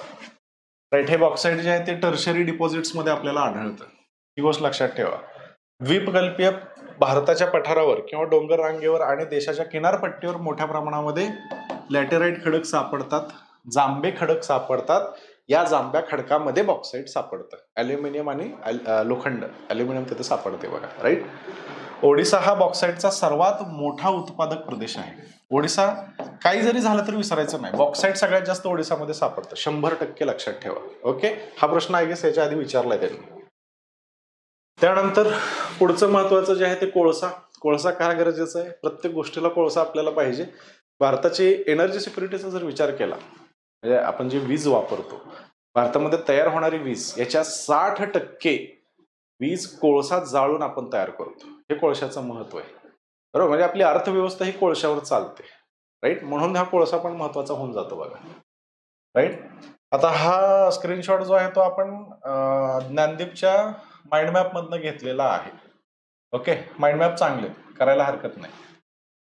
भारतात कोळशाचे साठे पूर्व, दक्षिण मध्य भागामध्ये केंद्रित झालेले आपल्याला दिसतात. याच्यामध्ये झारखंड राज्य महत्वाचं, छोटा नागपूरचा विभाग आहे बरं का हा सगळा. ओडिसा राज्य महत्वाचं, छत्तीसगड राज्य महत्वाचं आणि पश्चिम बंगाल राज्य महत्वाचं. राईट. पण गोंडवाना खडक अजून पण बाकीच्या ठिकाणी सापडतो. आंध्र प्रदेश, तेलंगणा, महाराष्ट्र आणि मध्य प्रदेश. महाराष्ट्रामध्ये सुद्धा कोळशाच्या खाणी आहेत, पण प्रमाण त्याचं कमी आहे. वर्धा, वैनगंगा नद्यांची खोरी विदर्भातली, तिथंच कोळसा आपल्याला सापडतो महाराष्ट्रामध्ये, बाकीच्या कुठं सापडत नाही. ही गोष्ट लक्षात असू द्या. वरील राज्यांमध्ये देशाच्या एकूण साठ्याच्या 99% साठे आपल्याला दिसून येतात. सगळ्यात जास्त कोळसा छोटा नागपूरच्या पठारावर दिसणार आहे. कोळशाचे 4 प्रकार आपल्याला सांगता येतात. पहिला जो आहे त्याला अँथ्रासाइट कोळसा म्हटलं जातं. दुसरा जो आहे त्याला बिटुमिनस कोळसा आपण म्हणतो.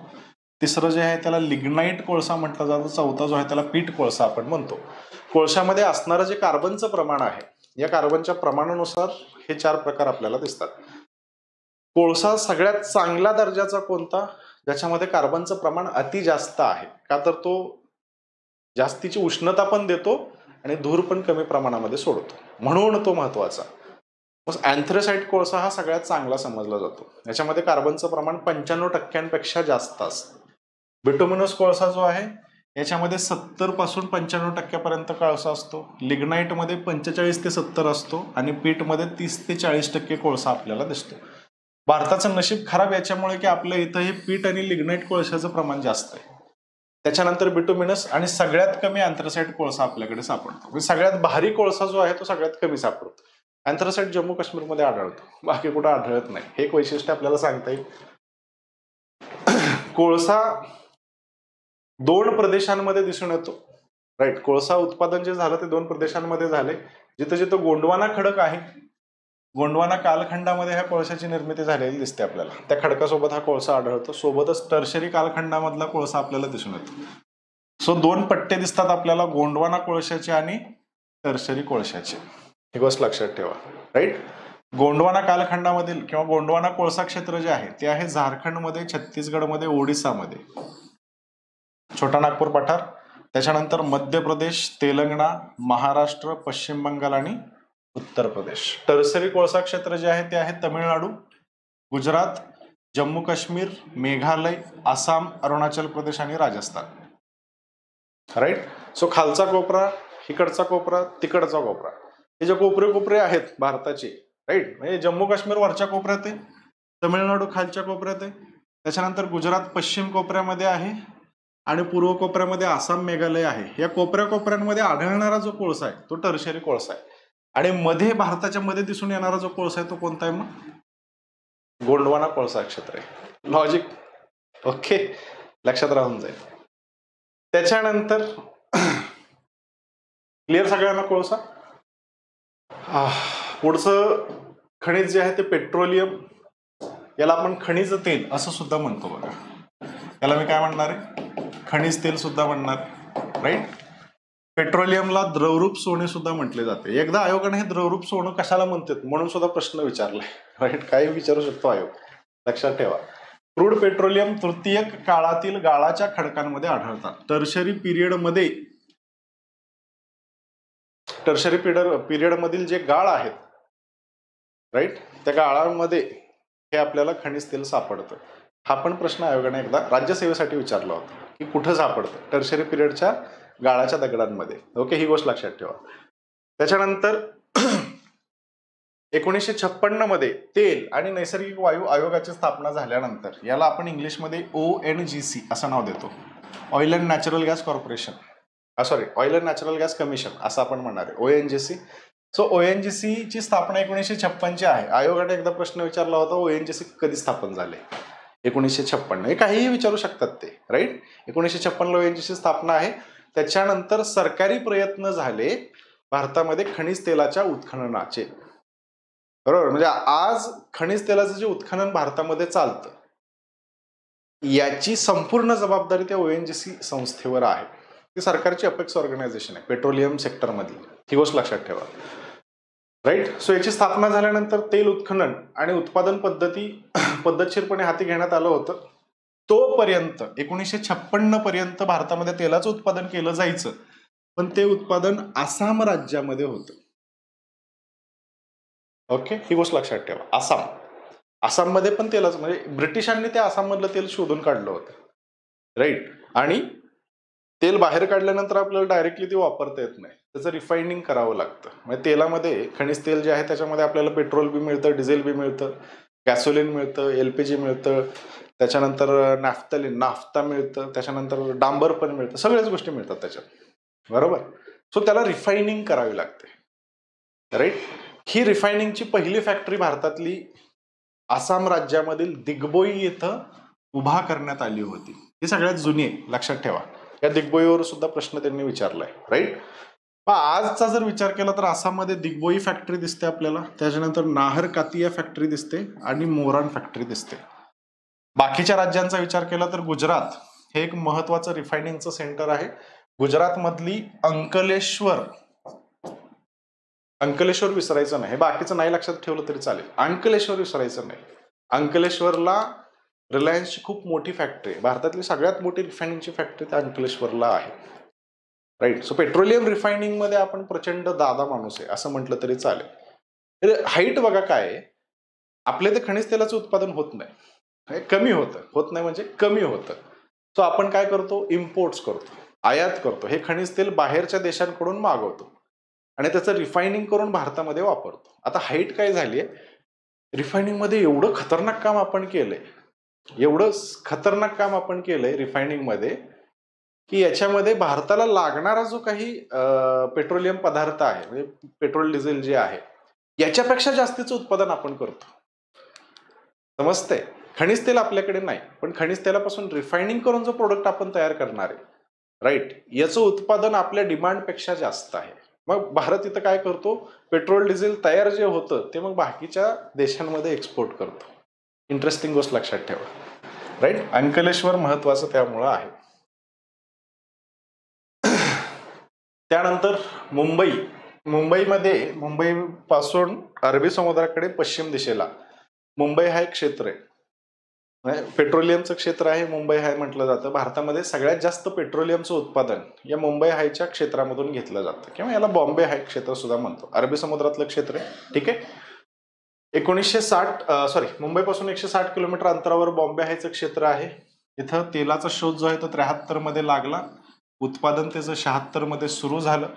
सोबतच भारताच्या पूर्व किनारपट्टीला सुद्धा आपल्याला गोदावरी कृष्ण खोऱ्यामध्ये आणि कावेरी खोऱ्यामध्ये तेल आणि नैसर्गिक वायू सापडलेले आहेत, परंतु त्याचं अजून प्रोडक्शन आपण सुरू नाही केलं, तेवढं एक्सप्लॉयटेशन नाहीये. एवढंच फक्त इथं लक्षात ठेवा. भारतामध्ये मी ज्या रिफायनरी सांगितल्या, या रिफायनरी 2 प्रकारच्या आहेत. पहिली रिफायनरी जी आहे त्याला क्षेत्र आधारित रिफायनरी म्हटलं जातं, सोर्स बेस्ड, म्हणजे जिथं खनिज तेलाचं उत्पादन होतंय तिथंच त्या रिफायनरी तयार केल्या, राईट. दुसरे रिफायनरीचा जो प्रकार आहे त्याला डेस्टिनेशन बेस्ड आपण म्हणणार आहे. जिथं मार्केट आहे माझं, त्या मार्केटच्या तिथं मी रिफायनरी तयार करतो. भारतामध्ये उत्पादन कुठं होतं, आसाममध्ये, राईट. सो उत्पादनाच्या ठिकाणी रिफायनरी दिग्बोईची आपल्याला दिसते. हा रिफायनरीचा पहिला प्रकार. दुसरा प्रकार, जगभरातनं तेल आपण मुंबईला आणतो आणि मार्केट जे आहे ते मग महाराष्ट्र, त्याच्यानंतर बाकीचा राहिलेला देश जो आहे तिथं हे सगळा माल पाठवला जातो. मग गुजरातमधला अंकलेश्वर असू द्या आणि महाराष्ट्रामधलं मुंबई असू द्या, इथं रिफायनरीज आपल्याला दिसतात. या डेस्टिनेशन बेस्ड किंवा मार्केट बेस्ड रिफायनरीज आहेत, का तर मार्केटच्या शेजारी त्या तयार झाल्या. ओके. अशा रिफायनरीचे 2 प्रकार आपल्याला दिसून येणार आहेत. बाजार आधारित मध्ये बैरणी आपल्याला सांगता येते. त्यानंतर मुंबईच्या रिफायनरीज आहेत. त्यानंतर पुढचा जो महत्वाचा घटक आहे तो म्हणजे नैसर्गिक वायू. कसं असतं बघा, नैसर्गिक वायूला नॅचरल गॅस आपण म्हणतो, राईट. स्तरित खडकामध्ये, टर्शरी पिरियडच्या स्तरित खडकामध्ये पेट्रोलियम आपल्याला सापडतं आणि या पेट्रोलियमच्या वरच्या बाजूला पोकळीमध्ये हा नैसर्गिक वायू साठलेला आपल्याला दिसतो आणि याचा वापर आपण ऊर्जेचा स्रोत म्हणून करतो. याला जनरली कमी पोल्युटिंग ऊर्जेचा स्रोत मानलं जातं, म्हणजे पोल्युशन कमी होतं, राईट. मग या नैसर्गिक वायूला डायरेक्ट आपल्याला वापरता येत नाही, आपण याला कन्वर्ट करतो CNG मध्ये, कंप्रेस्ड नॅचरल गॅसमध्ये आपण याला कन्वर्ट करतो, म्हणजे दाबून भरायचा आणि मग वापरायचा. याच्या पलीकडचा प्रकार पण आहे, याला म्हटलं जातं LNG, लिक्विफाईड नॅचरल गॅस. पण हे लिक्विफाईड ठेवण्यासाठी अति जास्त कॉम्प्लेक्स मशिनरी लागतात, राईट. सो पहिल्यांदा जे स्वीकारण्यात आलं, ज्याचं सगळं इन्फ्रास्ट्रक्चर आपल्या इथं उभं राहिलं, ते म्हणजे CNGचं दिसतं बघा. आणि आता आपण उभा करतो LNGचं, का तर अजून कमी कंटेनरमध्ये जास्तीचा गॅस आपल्याला आता ट्रान्सपोर्ट करता येईल. LNG लिक्विड याच्यामध्ये आपण त्याला नेतोय. ओके. सो LNG CNG मधला फरक लक्षात ठेवा. नैसर्गिक वायू पेट्रोलियम साठ्यांसह आढळतो. भारतामध्ये प्रमुख वायूचे साठे कुठे कुठे दिसतात, पश्चिम किनारपट्टीवर बॉम्बे हायच्या प्रदेशामध्ये दिसतात, पूर्व किनारपट्टीवर गोदावरी कृष्णा खोऱ्यामध्ये आपल्याला दिसतात. इथलं आपण प्रोडक्शन घेतोय, इथलं अजून प्रोडक्शन घेत नाही, लक्षात ठेवा, राईट. हा बेल्ट खूप महत्वाचा आहे, गोदावरी कृष्णाचा. त्यानंतर पुढचं संसाधन जे आहे ते अणुऊर्जा संसाधन. न्यूक्लिअर एनर्जीसाठी आपल्याला युरेनियमची गरज आहे, राईट. न्यूक्लिअर एनर्जी एक क्लीन एनर्जी समजली जाते, पोल्युशन ती कमी करते. रेडिएशन हजार्ड जास्त आहेत, पण जसं आपण कोळसा जाळून कार्बन डायऑक्साईड सोडतो तसा काही प्रकार इथं होत नाही. एक चांगला रिसोर्स मानला जातो न्यूक्लिअर एनर्जीला. ही न्यूक्लिअर एनर्जी चालवण्यासाठी आपल्याला युरेनियमची गरज असते. युरेनियमचे साठे काही भारतामध्ये तेवढे नाही आहेत, आपण बाहेरच्या देशावर डिपेंडंट आहे. काही ठिकाणी युरेनियमचे साठे नो डाऊट आपल्या इथं सापडतात. ओके, ही गोष्ट लक्षात ठेवा. कुठं सापडतात? अलीकडच्या काळामध्ये अणुऊर्जा हा एक व्यवहार्य स्रोत म्हणून उदयास आलेला आहे. याच्यामध्ये महत्वाची खनिज युरेनियम आणि थोरियम आपण सांगतो. थोरियमची चर्चा आपण केली, राईट. थोरियम आता मोनोझाईट वाळू केरळमध्ये सापडते. धारवाड खडकांमध्ये युरेनियमचे साठे आढळतात. जसाच्या तसा प्रश्न आयोगाने एकदा विचारला होता, युरेनियम कशात सापडते? धारवाड खडकांमध्ये सापडते. तोंडपाठ करा. युरेनियम धातू सिंगभूम कॉपर बेल्ट सह अनेक ठिकाणी आढळतो. याच्यामध्ये राजस्थान, त्याच्यानंतर छत्तीसगड, त्याच्यानंतर महाराष्ट्रामध्ये सुद्धा भंडारा जिल्ह्यामध्ये दिसणार आहे, हिमाचल प्रदेशमध्ये सुद्धा दिसणार आहे. आणि युरेनियमच्या सगळ्यात फेमस खाणींपैकी एक जादूगाडाची खाण आहे बघा छत्तीसगडमध्ये, ती लक्षात असू दे. राईट, जादूगाडा म्हणतो आपण त्याला. त्यानंतर थोरियमचा आपण चर्चा ऑलरेडी केली आहे. केरळ तमिळनाडूच्या किनारपट्टीच्या शेजारी जी आपल्याला वाळू सापडते त्याच्यामध्ये मोनोझाईटचे वाळू आहे, मोनोझाईट वाळू जी आहे त्याच्यामध्ये थोरियमचे साठे सापडतात. हे जगातले सगळ्यात जास्त साठे आहेत असं म्हटलं तरी चालेल. त्याच्यानंतर आंध्र प्रदेशामध्ये सुद्धा ही मोनोझाईट वाळू सापडते. ओडिसामधील महानदीच्या प्रदेशामध्ये सुद्धा ही मोनोझाईट वाळू जी आहे ते आपल्याला सापडणार आहे. क्लिअर. आता याला जोडून न्यूक्लिअर एनर्जीच्या 2-3 गोष्टी लक्षात ठेवा. भारतामधील अणुऊर्जा आयोग जो आहे, ॲटॉमिक कमिशन जो आहे, याची स्थापना 1948 ला झाली. सरळ सरळ प्रश्न त्यांनी विचारलाय. 1954 मध्ये ट्रॉम्बे येथे अणुऊर्जा संस्थेची स्थापना झाली.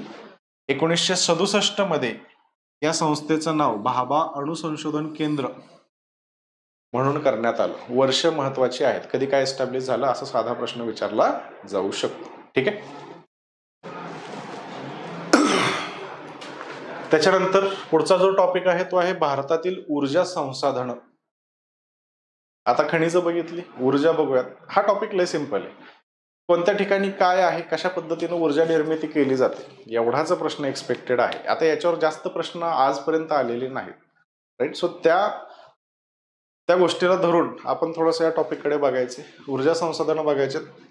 ऊर्जा संसाधनामध्ये पहिलं संसाधन जे आहे ते आहे औष्णिक विद्युत केंद्र.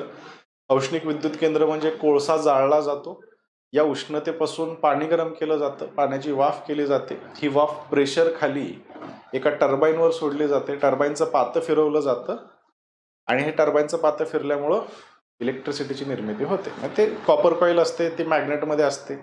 कॉपर कॉईल मॅग्नेटमध्ये फिरलं की इलेक्ट्रिसिटी प्रोडक्शन होते. सायन्समध्ये बघितलं असेल तुम्ही. राईट. सो औष्णिक विद्युत अशा पद्धतीनं तयार होते बघा. मग भारतामध्ये औष्णिक विद्युत केंद्र कुठं कुठं आहेत. आता ही मोठी मोठी औष्णिक विद्युत केंद्र प्रत्येक राज्यामधील एक याप्रमाणे आपण घेतोय. राईट. आंध्र प्रदेशमध्ये श्रीकाकुलम हे थर्मल पॉवर प्लांट आहे. याची स्थापक क्षमता 2400 मेगावॅटची आपल्याला दिसते. आसाममध्ये बोईंगा गाव आहे, बोगाई गाव. त्याच्यानंतर बिहारमध्ये बैराणी आहे. छत्तीसगडमध्ये कोरबा.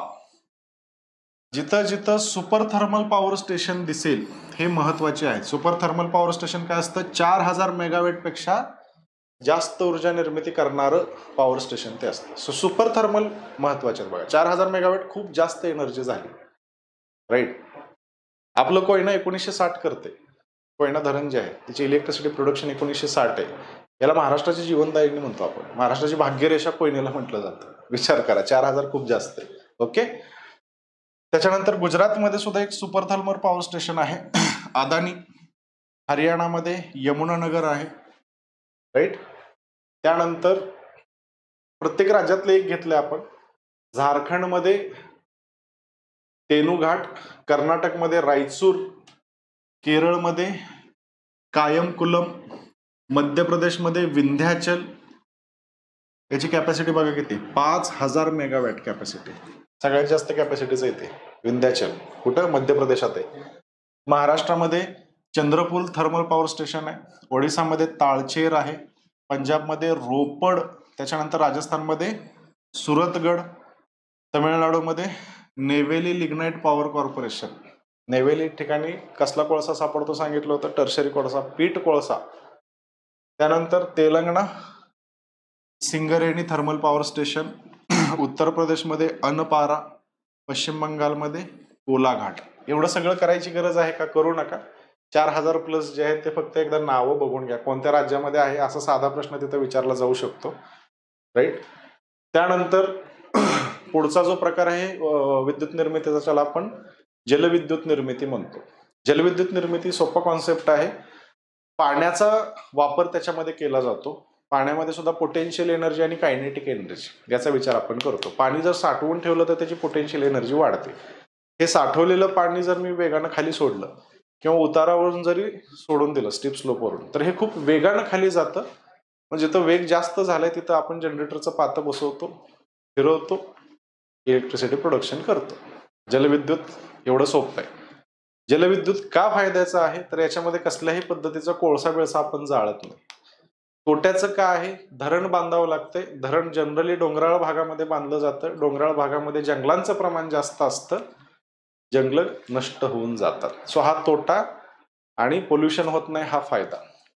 ओके, या गोष्टी लक्षात ठेवा. याच्यामध्ये भारतामधील प्रमुख जलविद्युत केंद्रांचा जर विचार केला, सगळी करत बसायची गरज नाही, पहिली 3-4 फक्त आपण बघून घेऊयात. राईट, याच्यामध्ये टिहरी जलविद्युत ऊर्जा केंद्र, टेहरी प्रकल्प आपण याला म्हणतो, हा भगीरथी नदीवर आहे उत्तराखंड राज्यामध्ये. भगीरथी नदी, उत्तराखंड राज्य. भगीरथी बघितली होती ना, गंगोत्री मधून भगीरथी बाहेर पडते, देवप्रयागला येते, गंगा होते. देवप्रयागच्या आधी हा प्रकल्प दिसतो आपल्याला, टिहरी किंवा तेहरी प्रकल्प आपण म्हणतो बघा. राईट, याची इलेक्ट्रिसिटी प्रोडक्शन कॅपॅसिटी भरपूर आहे, 2400 मेगावॅट कॅपॅसिटीचा हा प्रोजेक्ट आहे. सो हा एक महत्वाचा प्रोजेक्ट मला सांगताय. प्रश्न विचारला तर आयोग इथं प्रश्न विचारेल 100%. दुसरा प्रकल्प भारतातील महत्वाचा कोयना जलविद्युत प्रकल्प आहे, 1960 मेगावॅट कॅपॅसिटीचा आहे, कोयना नदीवर आहे, महाराष्ट्र राज्यामध्ये तो दिसतो. राईट, तिसरा प्रकल्प जो आहे तो श्रीशैलम जलविद्युत प्रकल्प, 1660 कॅपॅसिटीचा, आंध्र प्रदेशमध्ये दिसणार आहे. त्याच्यानंतर नाथपा झाकरी जलविद्युत प्रकल्प सतलज नदीवर आहे, हिमाचल प्रदेशमध्ये. हा पण मोठा प्रकल्प आहे, 1500 मेगावॅट कॅपॅसिटीचा. त्यानंतर सध्या चर्चेमध्ये असणारा सरदार सरोवर करून ठेवा. सरदार सरोवर जलविद्युत प्रकल्प 1450 मेगावॅट कॅपॅसिटीचा आहे, नर्मदा नदीवर आहे, गुजरातमध्ये दिसतो. सरदार सरोवर का चर्चेमध्ये असते? कुणाचा पुतळा आहे? जगातला सगळ्यात उंच पुतळा आपण तिथे उभा केलाय, आठवते का? राईट, त्या प्रकल्पामध्येच केलाय बघा. पुढे भाकरा नांगल प्रकल्प 1325 कॅपॅसिटीचा, सतलज नदीवर आहे. राईट, बाकीचे वाचून घ्या, बाकीचे एवढं गरजेचं नाही. आता जे आपण 3-4 बघितले, कोणकोणते बघितले? तेहरी, कोयना, श्रीशैलम, सरदार सरोवर, भाकरा नांगल. ओके, हे प्रकल्प व्यवस्थित करून ठेवा, चर्चेमध्ये असतात. त्याच्यानंतर पुढचं जे एनर्जी आहे त्याला आपण पवन ऊर्जा म्हणणार आहे. वल्लभभाई पटेलांचा पुतळा आहे, बरोबर. पुढचं जे ऊर्जा प्रकार आहे त्याला आपण पवन ऊर्जा म्हणणार आहे. इथं वाऱ्याचा वापर केला जातो पवनचक्कीचं पातं फिरवायला. या पात्यामध्ये जनरेटर बसवलेलं असतं. म्हणजे बघा सगळीकडे थीम कॉमन आहे. राईट, लोखंड, मॅग्नेटच्या तांब्याची कॉईल, ती कॉईल फिरली की इलेक्ट्रिसिटी प्रोडक्शन होतं. मग आता डोकं लावायचं ती कॉईल फिरवण्यासाठी. मग एकदा आपण काय करतोय, कोळसा तापवतोय, वाफ तयार करतोय, वाफेतून ती कॉईल फिरवतोय. दुसऱ्या ठिकाणी आपण काय करतोय, पाणी वेगानं सोडतोय, ती कॉईल फिरवतोय. तिसऱ्या ठिकाणी ही डायरेक्ट पंख्यामध्येच कॉईल बसवली, वारं वाहतंय, पंखा फिरतोय, ती कॉईल फिरते, इलेक्ट्रिसिटी प्रोडक्शन होते. पवन ऊर्जा आपण त्याला म्हणणार आहे. पवन ऊर्जा महत्वाची एक रिन्युएबल एनर्जी आहे. पवन ऊर्जेवर प्रश्न एक्सपेक्ट करून चाला. राईट, पवन आणि सौर्यवर 100% प्रश्न येतील. राईट, तो पवन ऊर्जा प्रकल्प जो आहे, भारतातील सगळ्यात मोठा पवन ऊर्जा प्रकल्प राजस्थानमध्ये आपल्याला दिसतो. ही गोष्ट लक्षात ठेवायची. सगळ्यात मोठा प्रकल्प जो आहे तो राजस्थानमध्ये आहे. त्याची कॅपॅसिटी 1680 मेगावॅटची आपल्याला दिसते. प्रकल्पाचं नाव आहे जैसलमेर पवन ऊर्जा पार्क. हा 2023चा डेटा आहे, तुमच्याकडे 2022चा डेटा असेल. 23 मध्ये सगळ्यात जास्त उत्पादन राजस्थानमध्ये होते, 1680 मेगावॅट कॅपॅसिटीचा आहे जैसलमेर पवन ऊर्जा प्रकल्प. ओके, हा रिसेंट डेटा आहे. 2 नंबरला मुपंडल पवन ऊर्जा प्रकल्प 1500 मेगावॅट कॅपॅसिटीचा, तमिळनाडूमध्ये आपल्याला दिसतो. तिसरा प्रकल्प जो आहे तो महाराष्ट्रामधला आहे, ब्राह्मणवेल पवन ऊर्जा प्रकल्प 522 मेगावॅट कॅपॅसिटीचा. बरोबर, हा ब्राह्मणवेल प्रश्न विचारलाय बघा. राईट, ब्राह्मणवेल प्रश्न याच्या आधी आलाय. महाराष्ट्रामध्ये पवन ऊर्जा मोठ्या प्रमाणामध्ये घेतली जाते. त्याच्यानंतर धडगाव आकर्णी, धडगाव पवन ऊर्जा प्रकल्प महाराष्ट्रामधलाच आहे, 450 मेगावॅट कॅपॅसिटीचा आहे. रत्नागिरीला सुद्धा पवन ऊर्जा प्रकल्प आपण आणलाय, 265 मेगावॅट कॅपॅसिटीचा. त्याच्यानंतर कच्छ पवन ऊर्जा प्रकल्प 252 मेगावॅटचा आहे, गुजरातमध्ये. कन्याकुमारी पवन ऊर्जा प्रकल्प 210 मेगावॅटचा आहे, तमिळनाडूमध्ये. जेवढं लक्षात राहील तेवढं लक्षात ठेवा. पहिले 4-5 व्यवस्थित लक्षात ठेवा. राजस्थानच्या अगोदर तमिळनाडू होतं.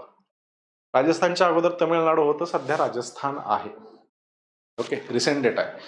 सगळ्यात मोठा पवन ऊर्जा प्रकल्प कुठे आहे असा प्रश्न येतो. सगळ्यात जास्त पवन ऊर्जेचं पोटेन्शियल नो डाऊट तमिळनाडूमध्ये आहे. वारं जिथं जास्त वाहते तमिळनाडूमध्ये वारं जास्त दिसते, राईट. सो आपण सगळीकडे नुसते पवन चक्क्या उभ्या केल्या तर सगळ्यात जास्त प्रोडक्शन तमिळनाडूचं होणार आहे, नो डाऊट. तिथं पोटेन्शियल सगळ्यात जास्त तमिळनाडूचं आपल्याला सांगता येईल. आत्ताचा विचार केला तर सगळ्यात मोठा प्रोजेक्ट आपल्याला राजस्थानमध्ये दिसणार आहे. ही गोष्ट लक्षात घ्या, कन्फ्यूज नका हो. ओके, सो 5-6 लक्षात ठेवून द्या. महाराष्ट्रातलं लक्षात ठेवा, ब्राह्मणवेल, राईट, धुळ्यामध्ये येतं ते. त्याच्यानंतर जैसलमेर सगळ्यात मोठा आहे, मुपंडल त्याच्या खाली आहे, 1660, 1500, 522, धळगाव 450. पहिले 4-5 लक्षात ठेवा.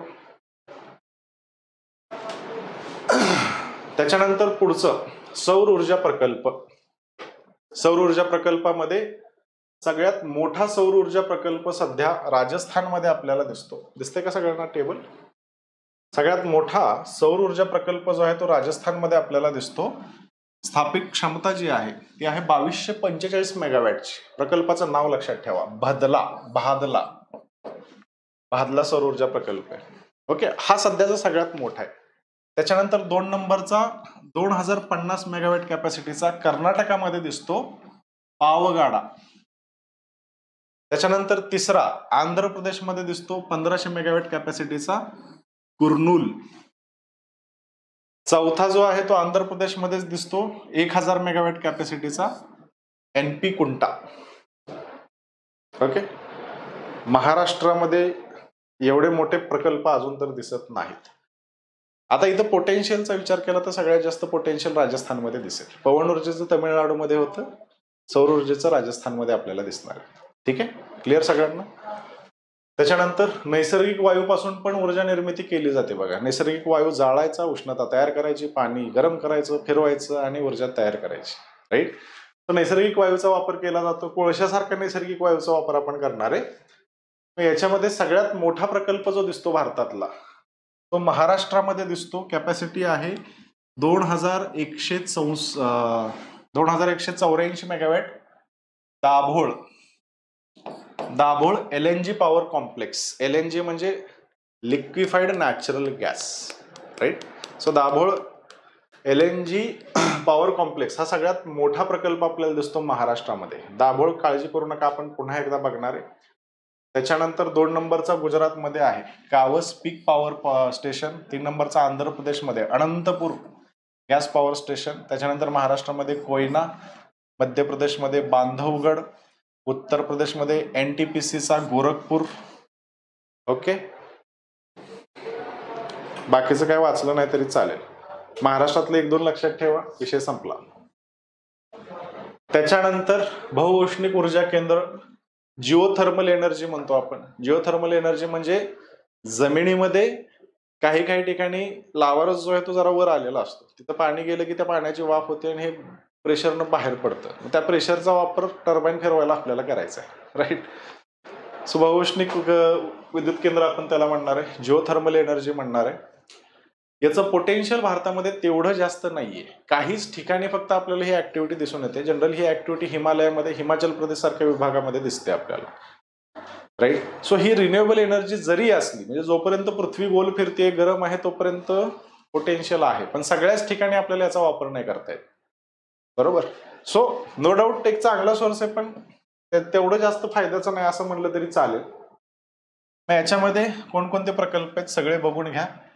मणिकर्णिका किंवा मणिकर्ण बहुऔष्णिक ऊर्जा केंद्र हिमाचल प्रदेशामध्ये आहे.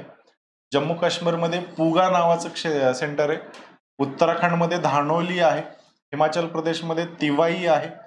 त्यानंतर उत्तराखंडमध्ये चामोली पण आपल्याला दिसतं. आता यांची कॅपॅसिटी बघा, 0.5 मेगावॅट, 1 मेगावॅट, बरोबर. खूप कमी कॅपॅसिटीचे प्रकल्प आपल्याला सांगता येतात.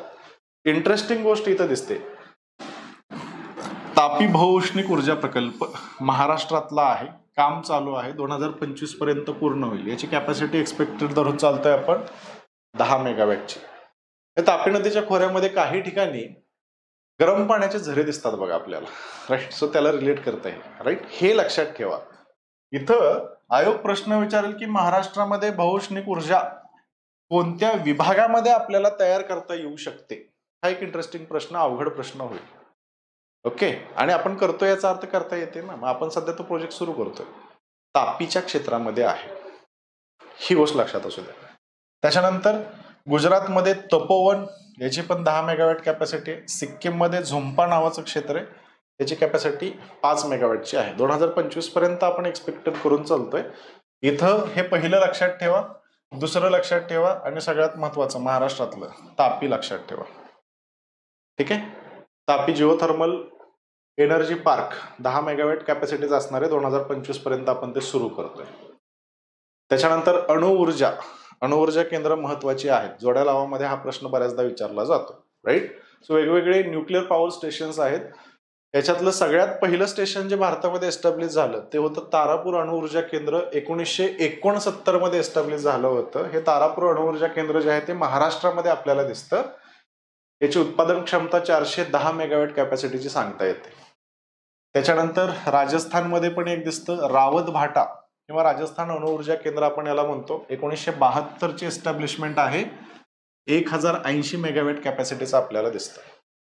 त्याच्यानंतर मद्रास अणुऊर्जा केंद्र किंवा कल्पक्कम तमिळनाडू राज्यामध्ये आहे. 1983चं 1760 मेगावॅट कॅपॅसिटीचं आहे.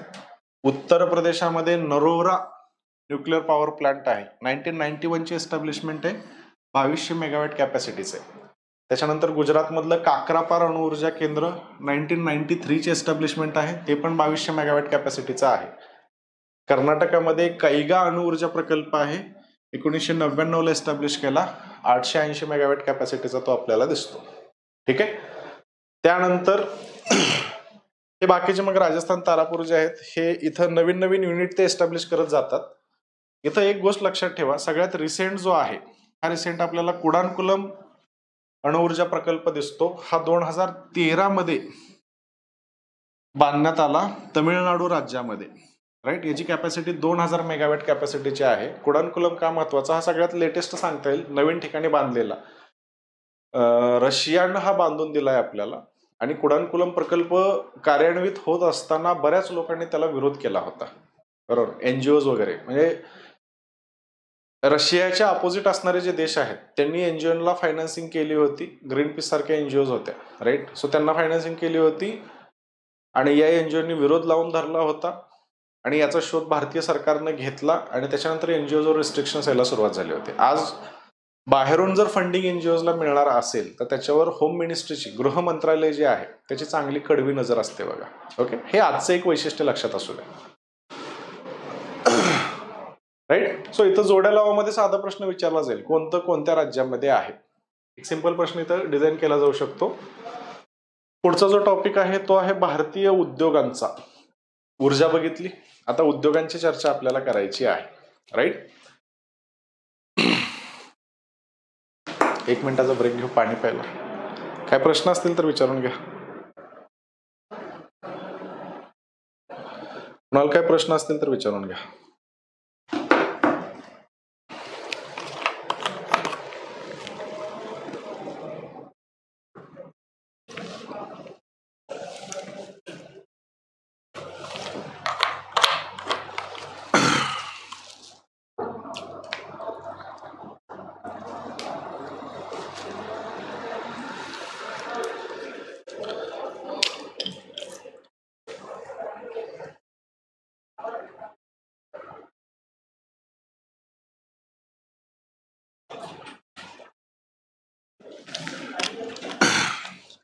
चालेल, सुरू करूयात.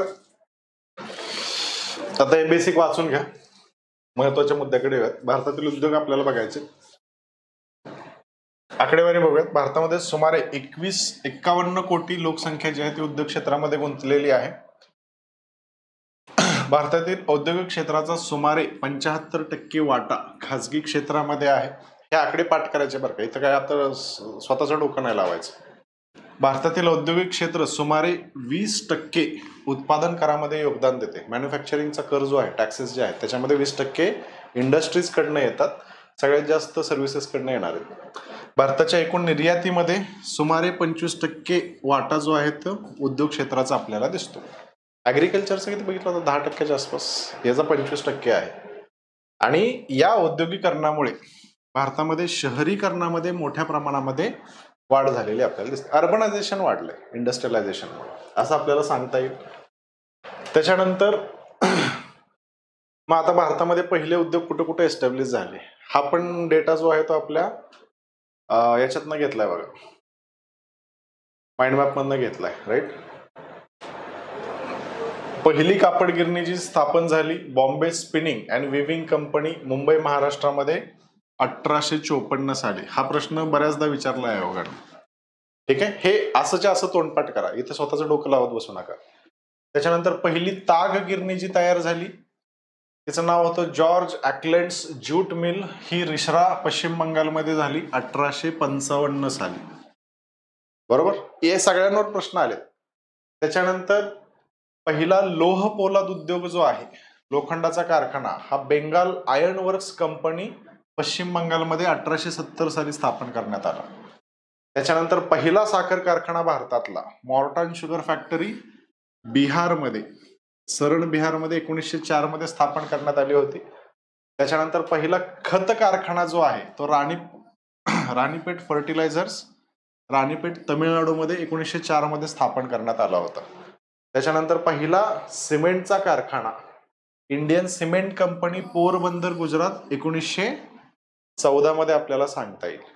आणि पहिला मोठा खत उद्योग हे भारत स्वतंत्र झाल्यानंतर आपण जे प्लॅनिंग प्रोसेसमध्ये पहिल्यांदा फर्टिलायझर कंपनी टाकली, fertilizer corporation of India, Sindri, Jharkhand 1951 साली. हे का महत्वाचे, आयोगाने बिंडोकपणे इथं प्रश्न विचारले, आपण पण बिंडोकपणे तोंडपाठ करून टाकायचं. पहिला कधी आला, कोणत्या वर्षी आला आणि कुठं आला, एवढं पाठ करणं एक्सपेक्टेड आहे. ठीक आहे, त्याच्यानंतर पुढे जाऊयात.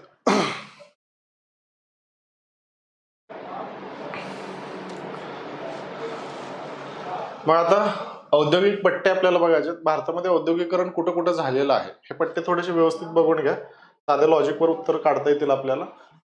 एक महत्वाचा पट्टा जो आहे तो आपला पुणे मुंबईचा पट्टा दिसतो. काय महत्वाचा आहे, मुंबईचं इथं पोर्ट आहे, आंतरराष्ट्रीय बंदर आहे आणि मोठ्या प्रमाणामध्ये आपल्याला गोष्टी बाहेर पाठवता येतात. समजते. दुसरा पट्टा जो आहे तो अहमदाबाद वडोदराचा आपल्याला दिसतो बघा. ठीक आहे, त्याच्यानंतर तिसरा पट्टा जो आहे तो आहे गुरुग्राम दिल्ली मेरठचा पट्टा.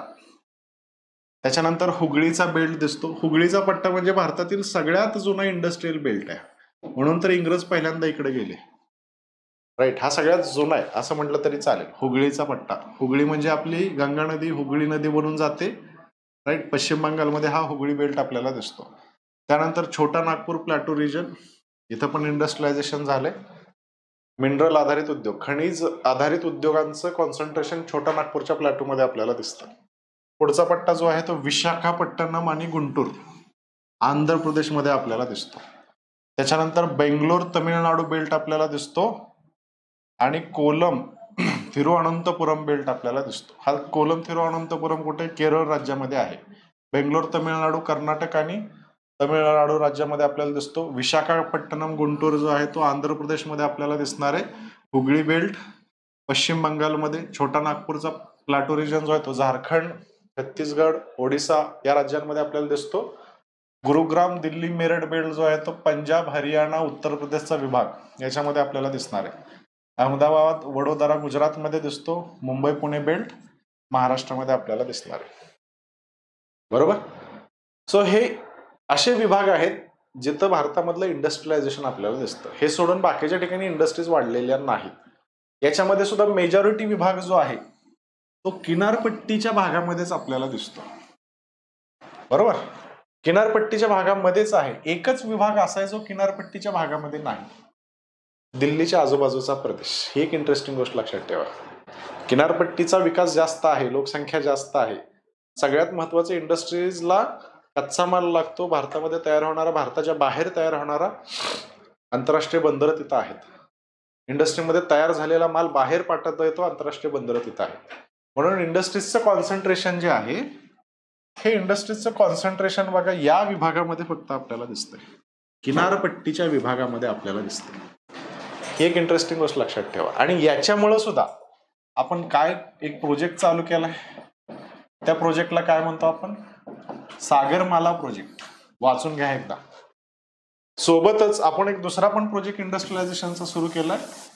याच्यामध्ये आपण काय करतोय, हा मुंबई पुण्याचा पट्टा, अहमदाबाद वडोदराचा पट्टा दिल्लीपर्यंत एक्सटेंड करतोय आणि या सगळ्या विभागाचे इंडस्ट्रियलायझेशन करतोय. या प्रोजेक्टला आपण काय म्हणतो, Delhi Mumbai industrial corridor.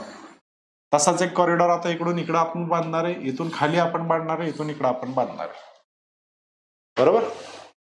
Economics मध्ये थोडस येईल, राईट. सो हे मेजर बेल्ट आपल्याला दिसतात भारतामध्ये इंडस्ट्रियलायझेशनचे.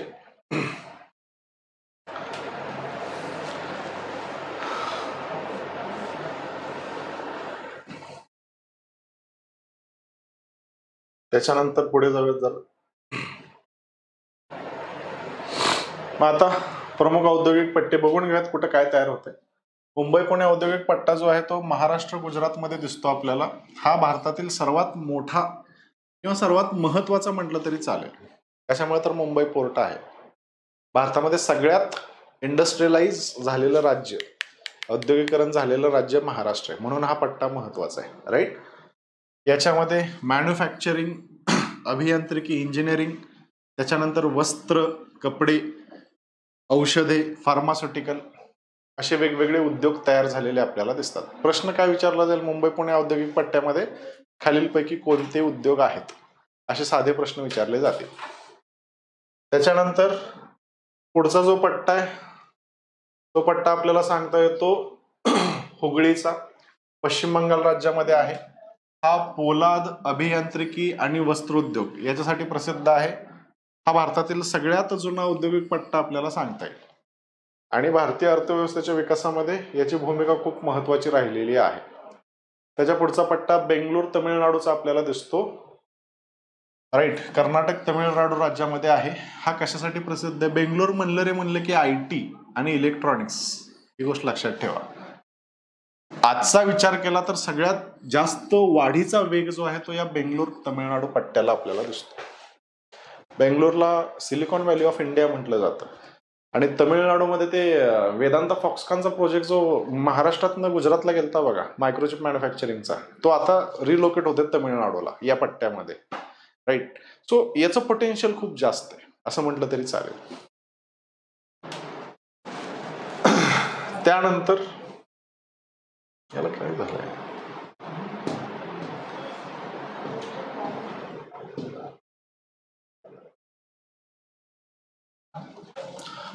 गुजरात औद्योगिक क्षेत्र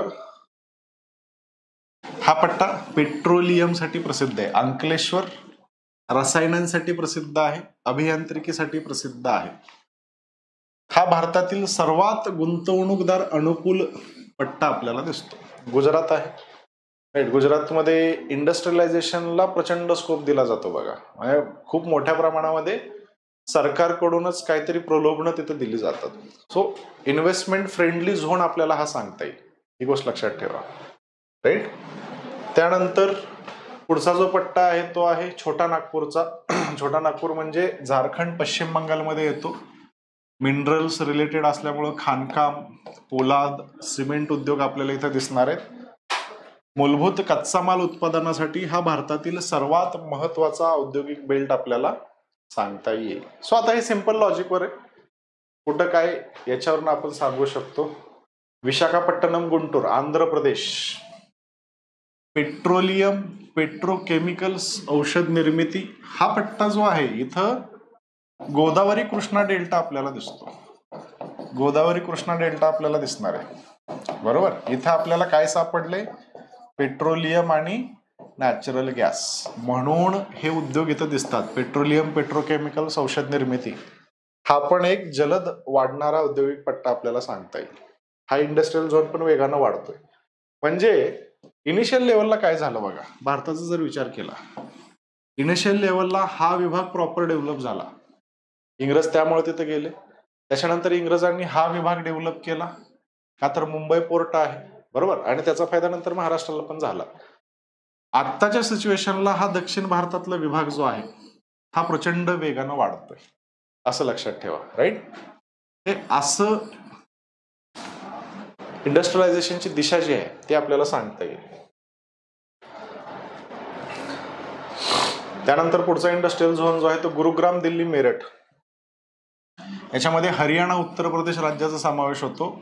IT साठी प्रसिद्ध आहे, ऑटोमोबाईलसाठी प्रसिद्ध आहे, सोबतच उत्पादन मॅन्युफॅक्चरिंगसाठी हा प्रसिद्ध बेल्ट आपल्याला दिसतो.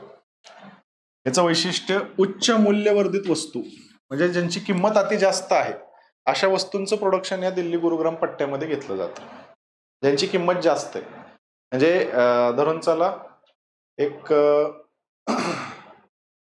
इस्त्री माहिती आहे सगळ्यांना, आणि एसी म्हणजे आपलं एअर कंडिशनर, याच्यामध्ये कॉम्प्लेक्स काय असेल एसी, तर हे जे एसीचं प्रोडक्शन आहे ते इथं चालतं, असं लक्षात ठेवा. राईट. सो जिथं व्हॅल्यू जास्त आहे त्यांचं प्रोडक्शन या विभागामध्ये चालतं. त्यानंतर पुढचा बेल्ट जो आहे तो कोल्लम तिरुवनंतपुरमचा आहे, केरळ राज्यामध्ये आपल्याला दिसतो. हा ऍग्रिकल्चर रिलेटेड दिसतो बघा. काजू प्रक्रियासाठी प्रसिद्ध आहे, इलेक्ट्रॉनिकसाठी प्रसिद्ध आहे, वस्त्रोद्योगासाठी प्रसिद्ध आहे, आणि सगळ्यात महत्वाचं ग्राहकांच्या वस्तू उत्पादनासाठी, म्हणजे कन्झ्युमर गुड्स असं आपण म्हणतो. ग्राहकांची वस्तू म्हणजे आपल्याला लागणाऱ्या वस्तू. याच्यामध्ये आपण मोबाईल आलं, फोन आलं, त्याच्यानंतर घड्याळ आलं, त्याच्यानंतर घरामधलं फ्रीज, AC, फॅन, पंखा, दिवा, TV, कन्झ्युमर ड्युरेबल्स आपण ज्याला म्हणतो, त्याच्यासाठी हा पट्टा आपल्याला केरळमधला सांगता येईल. राईट, लक्षात असू द्या. त्यानंतर पुढचा जो टॉपिक आहे आर्थिकमध्ये, हा शेवटचा टॉपिक असणार आहे. आर्थिक मधला एक महत्वाचा टॉपिक आपण महाराष्ट्राबरोबर क्लब करतोय, म्हणजे पर्यटनाचा जो विषय आहे हा महाराष्ट्राच्या जिओग्राफी सोबत आपण घेणार आहे. भारताचं वाहतूक व्यवस्था जी आहे, भारताची वाहतूक व्यवस्थेमध्ये 2-4च मला मुद्दे दिसले, त्यामुळे मी आपलं ते महाराष्ट्रावर क्लब केलेलं आहे. आता फक्त पर्यटन बघायचे. आता याच्यावर काही ऍज सच प्रश्न येत नाहीत. जाता जाता आपलं थोडं इंटरेस्टिंग बघून जाऊयात. बराच वेळ तुम्ही पण थांबलाय. राईट. भारतातील पर्यटन स्थळ आणि कट काय प्रसिद्ध आहे. भारतातील सगळ्यात महत्वाचं स्थळ सध्या वाराणसी आपल्याला सांगता येतं. वाराणसी उत्तर प्रदेशामध्ये आहे. इथं धार्मिक पर्यटन चालतं, ऐतिहासिक पर्यटन चालतं, सांस्कृतिक पर्यटन चालतं. कोणकोणती ठिकाणं प्रसिद्ध आहेत? काशी विश्वनाथ, त्याच्यानंतर दशाश्वमेध आणि वाराणसीचे घाट याच्यासाठी प्रसिद्ध आहे. वाराणसी मोदीजींचं वाराणसीचं रिलेशन काय, कोणाला सांगता येईल का? लोकसंख्या टॉपिक आपला इकॉनॉमिक्स मध्ये नवनाथ सरांनी घेतलाय. ठीक आहे. तो लोकसंख्या आपण इथं स्किप करणार आहे. बघा, पुढचं पर्यटन स्थळ जे आहे ते आहे अमृतसर ठिकाण पंजाबमध्ये आपल्याला दिसतं. इथं सुवर्ण मंदिर, बरोबर, शीख धर्मियांचं सगळ्यात पवित्र मंदिर मानलं जातं या सुवर्ण मंदिराला. राईट.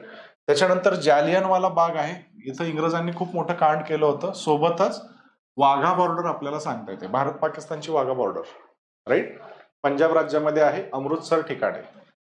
उत्तराखंडमध्ये ऋषिकेश हे ठिकाण आपल्याला दिसून येतं. बघा, उत्तराखंड मधलं ऋषिकेश हे ठिकाण, त्रिवेणी घाट, लक्ष्मण झुला आणि बिटल्स आश्रम. त्याच्यानंतर आंध्र प्रदेशमध्ये तिरुपती, बरोबर, तिरुपती टेम्पलसाठी प्रसिद्ध आहे.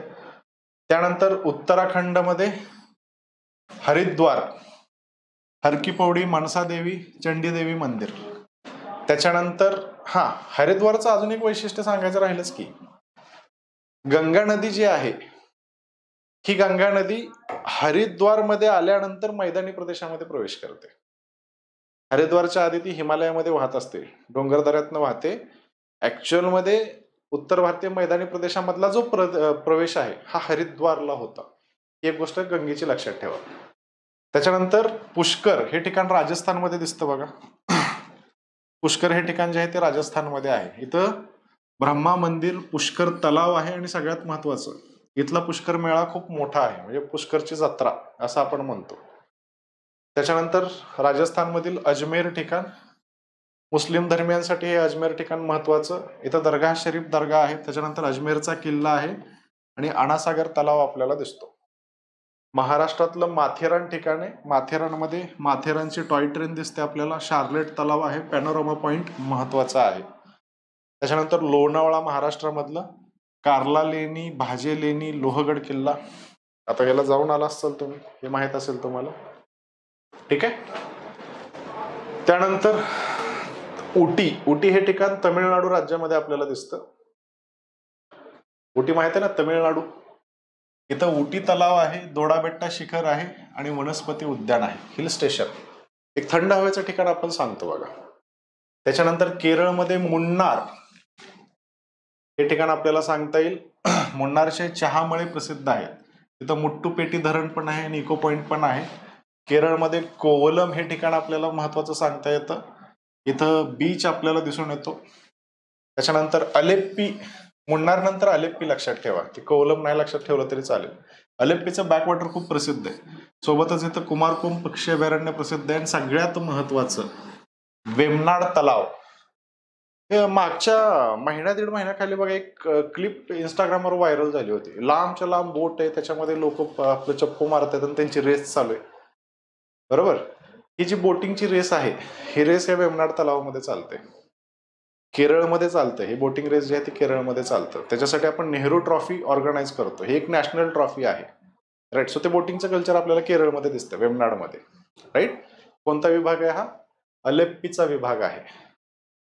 त्याच्यानंतर कर्नाटकचं हम्पी. मैसूर राज्य, मैसूरचा राजवाडाच आहे तिथं, दुसरं काय एवढं विशेष नाहीये. कर्नाटकचं हम्पी महत्वाचं आहे बघा, राईट. इथं विरुपाक्ष मंदिर, विठ्ठला मंदिर आणि मातंगा हिल्स आहेत.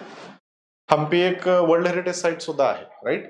उत्तर प्रदेशामध्ये आग्रा हे महत्वाचं ठिकाण. आग्रा कशासाठी महत्वाचं आहे? ताजमहलसाठी महत्वाचं आहे. आग्रा किल्ला ही मुघलांची राजधानी होती, बाय द वे, लक्षात असू द्या. मुघलांची राजधानी आग्र्यावरनं दिल्लीला शिफ्ट झाली होती. आग्रा किल्ला ही मुघलांची राजधानी होती. तिथं पण एक लाल किल्ला आहे, राईट. आणि फतेहपूर सिक्री अकबरांच्या काळामध्ये आय गेस आग्रा किल्ला किंवा मुघलांची राजधानी जी आहे ती आग्रा असलेली आपल्याला दिसते. त्याच्यानंतर राजस्थानमधलं जयपूरला आपण पिंक सिटी म्हणतो. हवा महल तिथं दिसतं. आमेर किल्ला आहे, सिटी पॅलेस आपल्याला तिथं दिसणार आहे. त्याच्यानंतर गोव्याचं एवढं महत्वाचं नाहीये. अंदमान निकोबारमध्ये जगातले सगळ्यात प्रसिद्ध बीचेस आहेत. जगातील म्हणतो बरं का, भारतातील नाही. जगातले सगळ्यात प्रसिद्ध बीचेस आहेत. याच्यामध्ये राधानगर बीच आपल्याला सांगता येतो. सोबतच हॅवलॉक आयलंड आपल्याला सांगता येतं, नील आयलंड आपल्याला सांगता येतं. ओके. सो ही महत्वाची पर्यटन स्थळं आहेत भारतातील. एखादा प्रश्न आला तरी एवढाच येऊ शकतं की हे ठिकाण कुठे, उटी हे ठिकाण कोणत्या राज्यामध्ये आहे, कशासाठी प्रसिद्ध आहे, राईट. असे साधे प्रश्न तिथे विचारले जाते. क्लिअर सगळ्यांना? सो आर्थिक भूगोलामधला एक टॉपिक मिसिंग आहे आपला, वाहतूक व्यवस्थेचा. त्याला आपण महाराष्ट्राबरोबर क्लब करणार आहे. लोकसंख्या टॉपिक ऑलरेडी इकॉनॉमिक्स मध्ये झालाय, तुम्ही तिथनं करून घ्या. डबल लोकसंख्या आपण घेणार नाहीये. आणि या गुड नोटवर महाराष्ट्राचा भूगोल आपण आता इथं स्टॉप करतोय. नेक्स्ट लेक्चरला ज्यावेळेस आपण भेटू, मी काय बोललो, भारताचा भूगोल आपण इथं स्टॉप करतोय. नेक्स्ट लेक्चरला ज्यावेळेस आपण भेटू त्यावेळेस आपल्याला महाराष्ट्राच्या भूगोलाला सुरुवात करायची. महाराष्ट्राच्या प्राकृतिक पासून आपण सुरू करणार आहे. तिथं पण हाच पॅटर्न असेल, प्राकृतिक, आर्थिक. क्लिअर सगळ्यांना? जे चाललंय ते डोक्यात जाते, समजते असेल तर फीडबॅक द्या जरा. नेक्स्ट लेक्चर महत्वाचं आहे. भारतावर प्रश्नांची संख्या कमी असते, याच्या बाहेर 100% प्रश्न जाणार नाही याची गॅरंटी मी घेतो, काळजी करू नका. जेवढं इथं दिलंय तेवढं जरी केलं तर तुम्हाला चांगले मार्क येतील. यस.